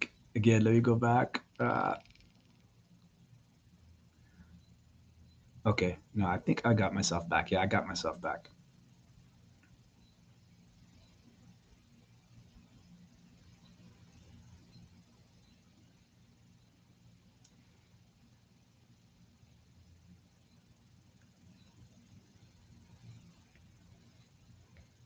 Okay. Uh, okay, I see Leah Lion, Luna, and I'm back. KL, good evening, AB. Been enjoying your after hour live streams. Thanks for your DD and outstanding energy that you bring to life, my friend. KL, my pleasure, and thank you for valuing that for whatever it's worth. To me, it means the world. So appreciate you, my friend. Thank you so much, and I'm glad that I did not disappoint. Uh, Brenda, AB, I just took a screenshot of my daily profit and loss being over $11,000 when it switched to 1,300 bucks a second later. It happened day before yesterday as well. I would like to show you. Yeah. Please, Brenda, send it on the Discord for sure. If you join, I think I received a message here that you've joined. Yeah, you did.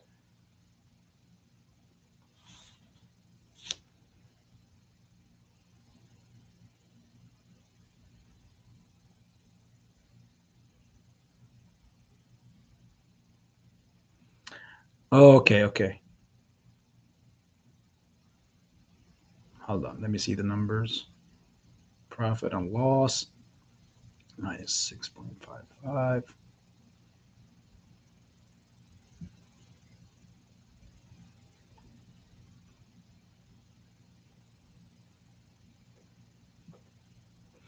Okay. Excuse me. It happens. I've noticed that that happened plenty of times with me, Brenda, especially with my, specifically with my options. Okay. It didn't happen with me with uh, shares or with the stock. That percentage came from options. Um, like I had, and this was like a while ago. There was a moment when I had, I think it was some calls on, it was on Sava, SAVA. Okay, this was a while back, while back, and they were not going accordingly. But even though that they were way far out of the money, like it didn't go accordingly to how it was. It showed me that I had a profit of like $6,000 on it. But when I went to try to, like when you go to try to process it, automatically it changes back. It's just, I guess, the algorithms of the app, and most of the times Webull, and that happened with me on Webull as well. So it could have a lot to do with that. Um, but yeah, that happened with me with the options, of course. So I don't know if that was the case with you or the same thing that happened with you, my friend. But if it didn't, and that's not the case, I would think that that's just glitch part of the software, and it happened, and you've seen it, and that happened more than once with me, by the way. That happened like quite a few times, um, and even on a daily base. Like when I'm selling also options, if it will tell you that it's this price, but when you go to try to process it, it goes less. When you cancel it, it goes back to go higher again, because there's the mid, there's the ask and the bid, and all that kind of stuff. So, but with them, I think that's a glitch in their software where it acts like that, even at a loss. But when you try to go and correct it and sell at that price, it will tell you, like, it will instantly start dropping. And even if you change the order to go less to whatever new number it gives you, it will go less and less until it goes to its rightful price at the bottom, and you realize that okay, it's not of any value. But that's what I went through. I'm gonna see. I will also send text you back after the live, see if that's the case with you.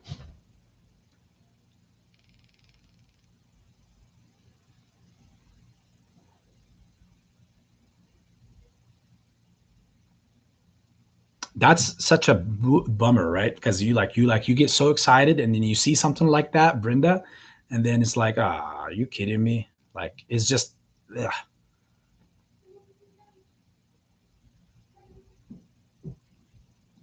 Yeah, I know. That's what Pantheon told me yesterday, Jeff, is to highlight the message.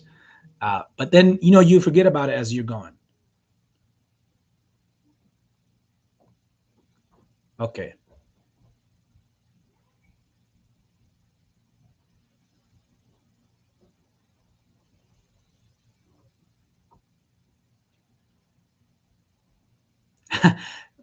Brenda saying thank you. New to Discord as well. I'm in Boss Blunts. It's confusing, but I love it. Yeah, no, theirs is also confusing. I mean, you're talking about like there's like 400 messages going on, and it's like wow, so many different. It's like a galaxy with different planets in it.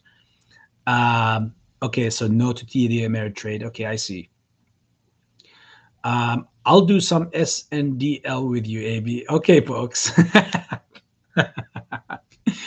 Hopefully by then we could have the live together joining, the link that I could send to any of you guys to join also and witness it together, because we're going to be witnessing it together. Oh my God, it's going to be funny. It'll be so hilarious to see who jumps in with this SNDL as well.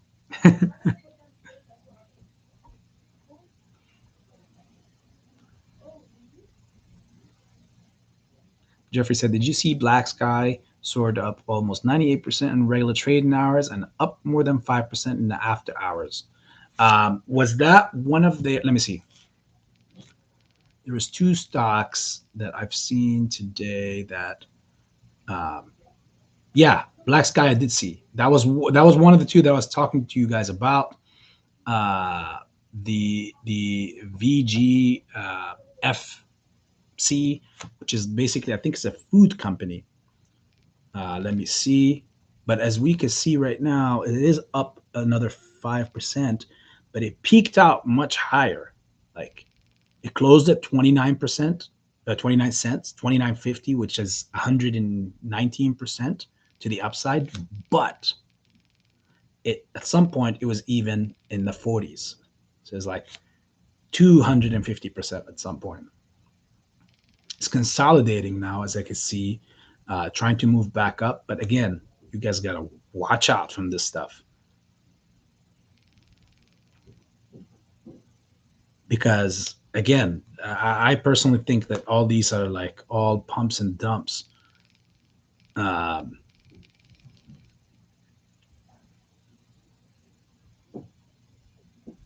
Same thing with Black Sky.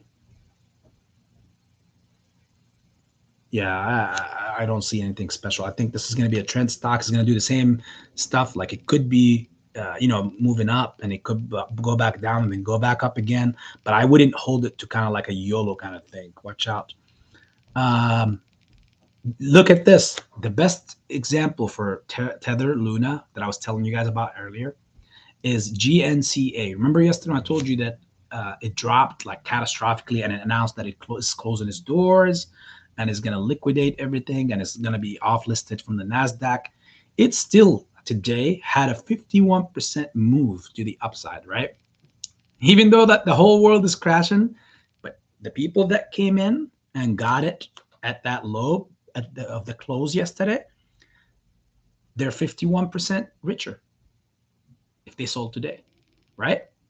That's my point to you guys, is to look even in the midst of catastrophic losses or in losses, and look through the dead bodies and unfortunately find value in items that could be of benefit to you. In this case, take position and take advantage of the major drop that everybody is gonna basically got hurt from. This is a perfect example to it. Redbox moved beautifully today as well with GME. You got to watch out from Redbox though, guys, because Redbox is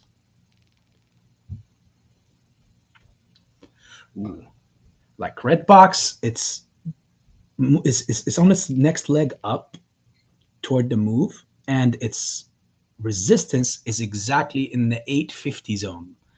If it breaks 850, you're most likely going to see a red box that's going to go over $18 or $19, in my humble opinion.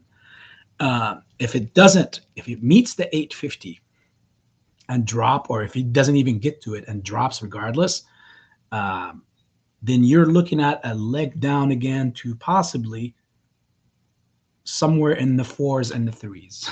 So there's going to be major drops, not in one day, most likely in different sessions, but just so you guys could, plan out your horizons. The 29%, almost 30% move from GameStop was phenomenal. I love it. It's very medicure on the yearly base. We're looking at us, obviously, hopefully breaking that $180, $179 range before we are confirmed that we are for sure going to be moving to the upside for a new all-time high, possibly. That would be crazy, right?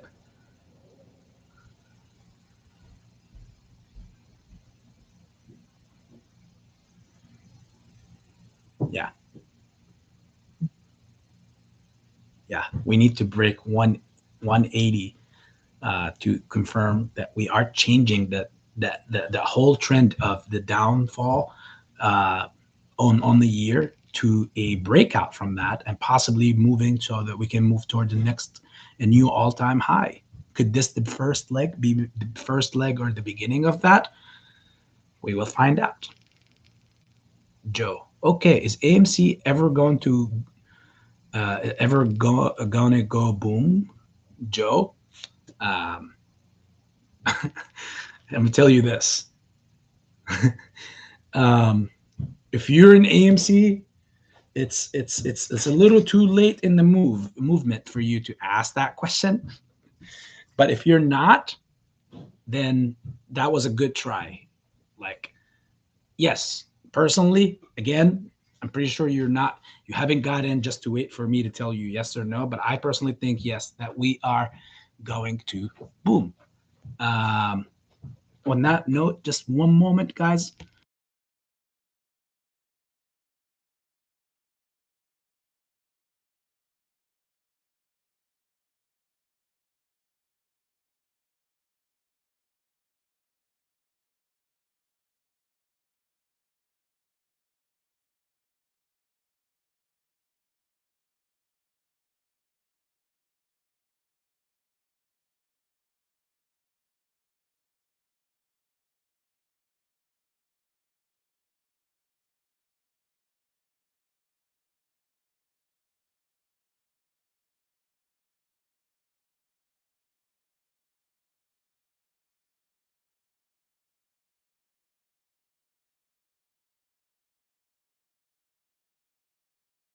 AB is back.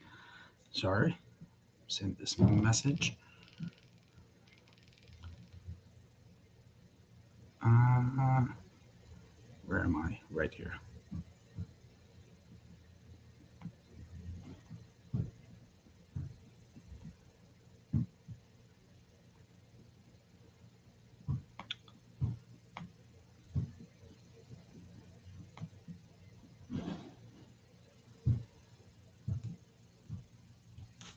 Okay.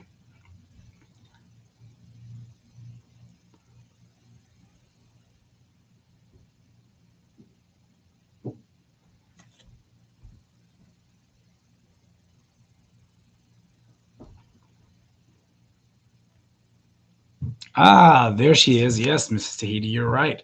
Coiled again is in the house. How are you, Mrs. Coiled? Unless you want me to say your name.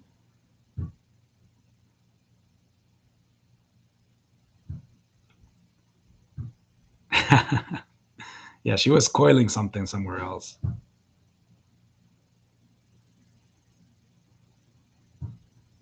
Thank you, Whimsy Chick, for the invite for Brenda. Thank you on my behalf, and thank you, Brenda, for sending the screenshots.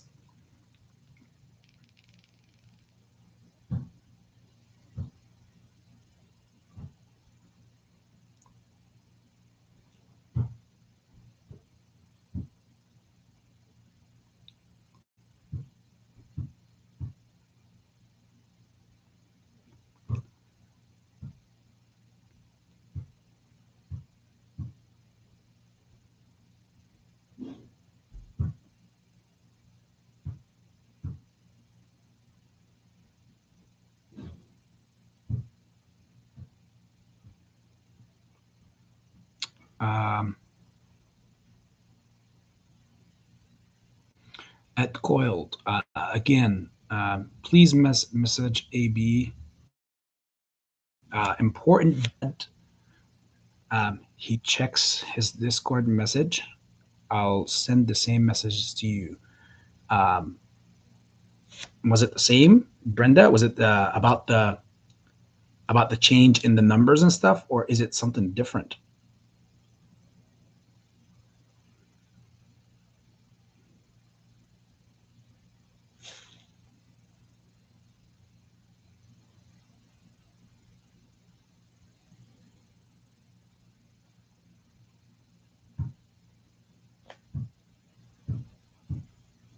Oh man, I just seen Pam posting, in her Discord about AB's life, and I appreciate it so kindly. I just now saw it, Pam.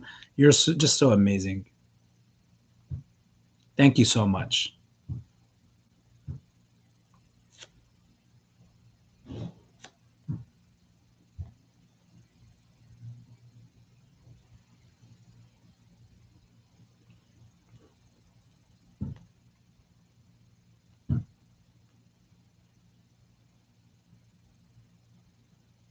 Yeah, I'm assuming Brenda was about the.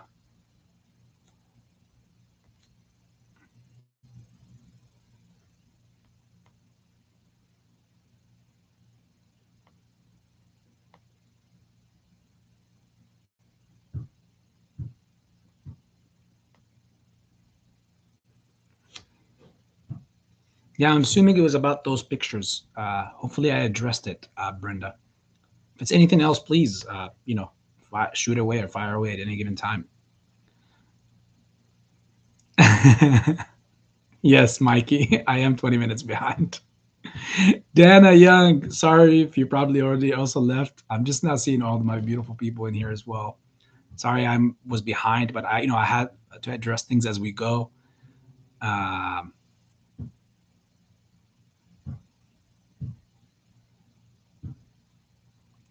Thanks, Mrs. Tahiti, for letting Brenda know as well.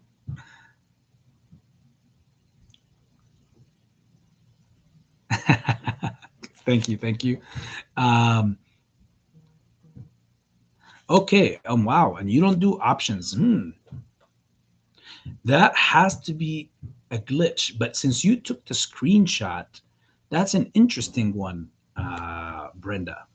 That's really an interesting one.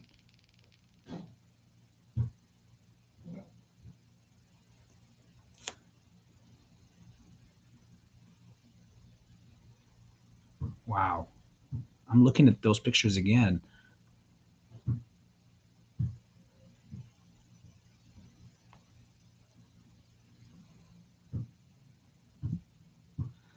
Um, I have to marinate on these even more. I think that it is a matter of glitch.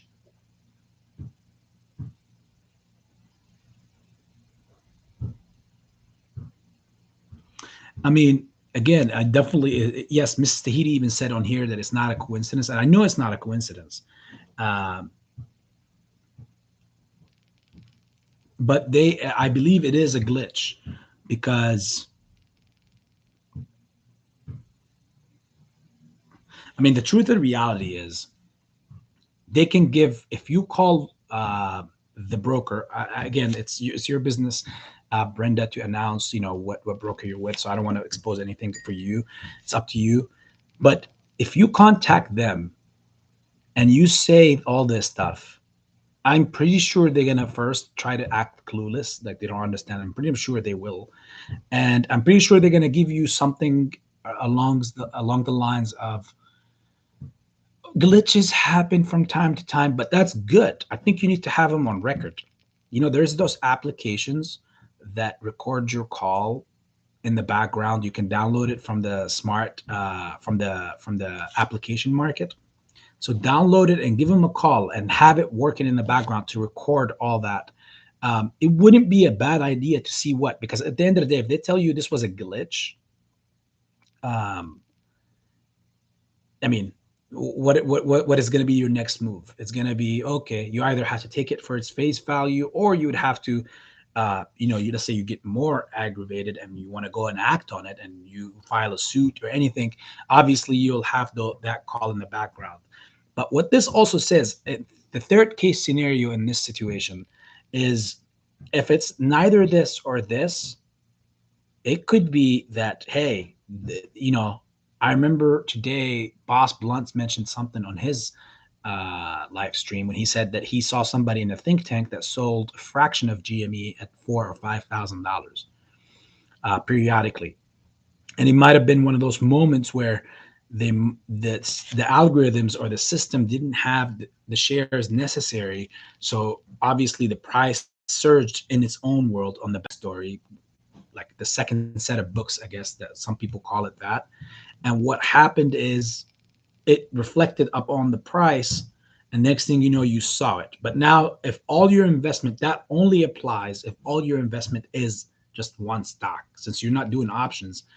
If all your amount that you're showing in the screenshot there, if it's all on, for example, AMC, if you don't have, AMC and let's say prog, if you have all AMC, then that theory does have some traction to it, as in it could be, that they dried out, they needed the shares, didn't have it. It showed there is, algorithms just work according to how they were set. So, yeah, that could be a really interesting one. All roads lead to what? You download that call recording app and call on them and just see have fun with it. See what comes from it, what they say on that end. Tell them you have screenshots, you have phone being recorded, calls being recorded on that time, and tell them that I mean, you could even allegedly say that, hey, you have a team of data people looking into it, and you're going to see if on that time, the very same time, if they, it's kind of like calling the bluff, you know, at the very same time, data was shares were not available, and you could have had access to something like that. If that is the case, and they fumble the ball and say, well, you know what? It shows that it does. I doubt that this will happen, but if they say something like that, then you have perfect grounds for a lawsuit. Hey, future Will, how are you, my friend? Willpower, BBIG, trash. Will, I remember you did this um, around like what was it, like a week and a half, 2 weeks ago? What happened to you, Will? You weren't like this. I know they changed the date again. I don't know if you have that thing, but again, if BBIG rips in 2 weeks or even around that date, will you come back out and do the same thing, or are you going to call it a great stock? If you're not in it, I can understand why, but that's not a good trade.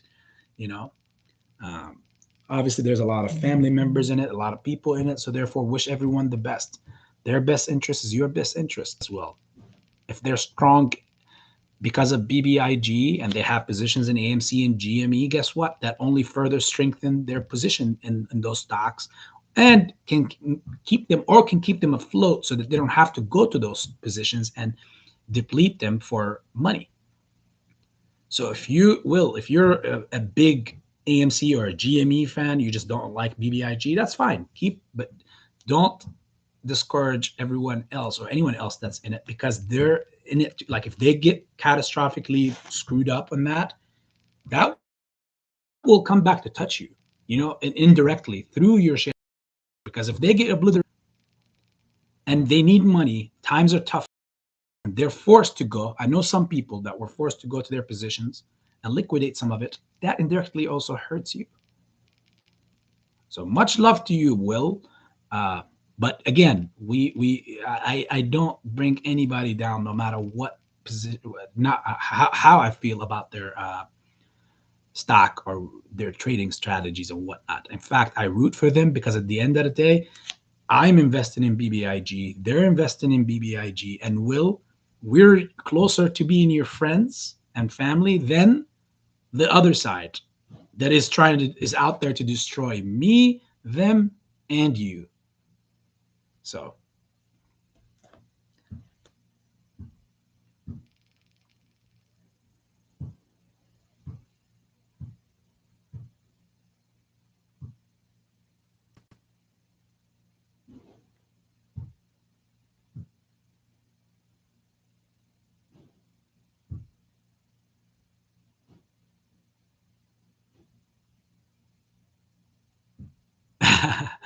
okay, so I can take any kid to Top Gun. Perfect, future Will. Thank you for sharing that.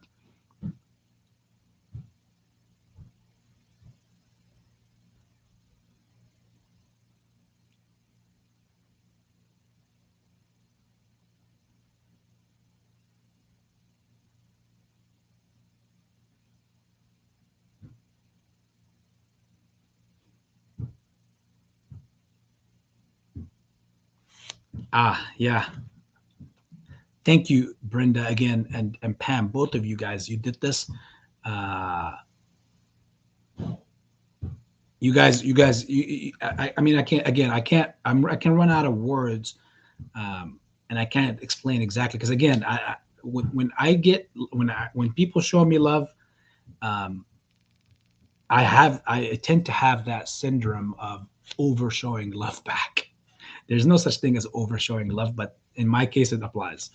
Uh, Again, I just gotta go bend backwards to make sure that I show my true intent is clean and clear for the counterparty. So I appreciate you, ladies. Thank you for sharing in your discords and to put the word out that AB was live. And again, that's much more than I deserve. Appreciate you guys. I'm very fortunate to have people like all of you guys in here in my life. So much love.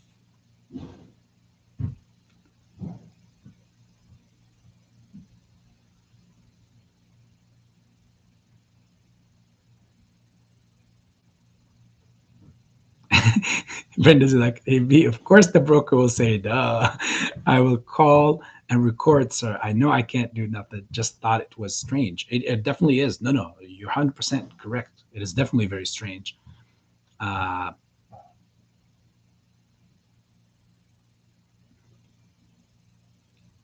your son laughed at you. By the way, future, you both look very precious. You and your son. That was a very nice photo of you two, and I'm very honored to be entrusted, obviously, with that message. So I'm glad that you guys had fun watching the movie yesterday.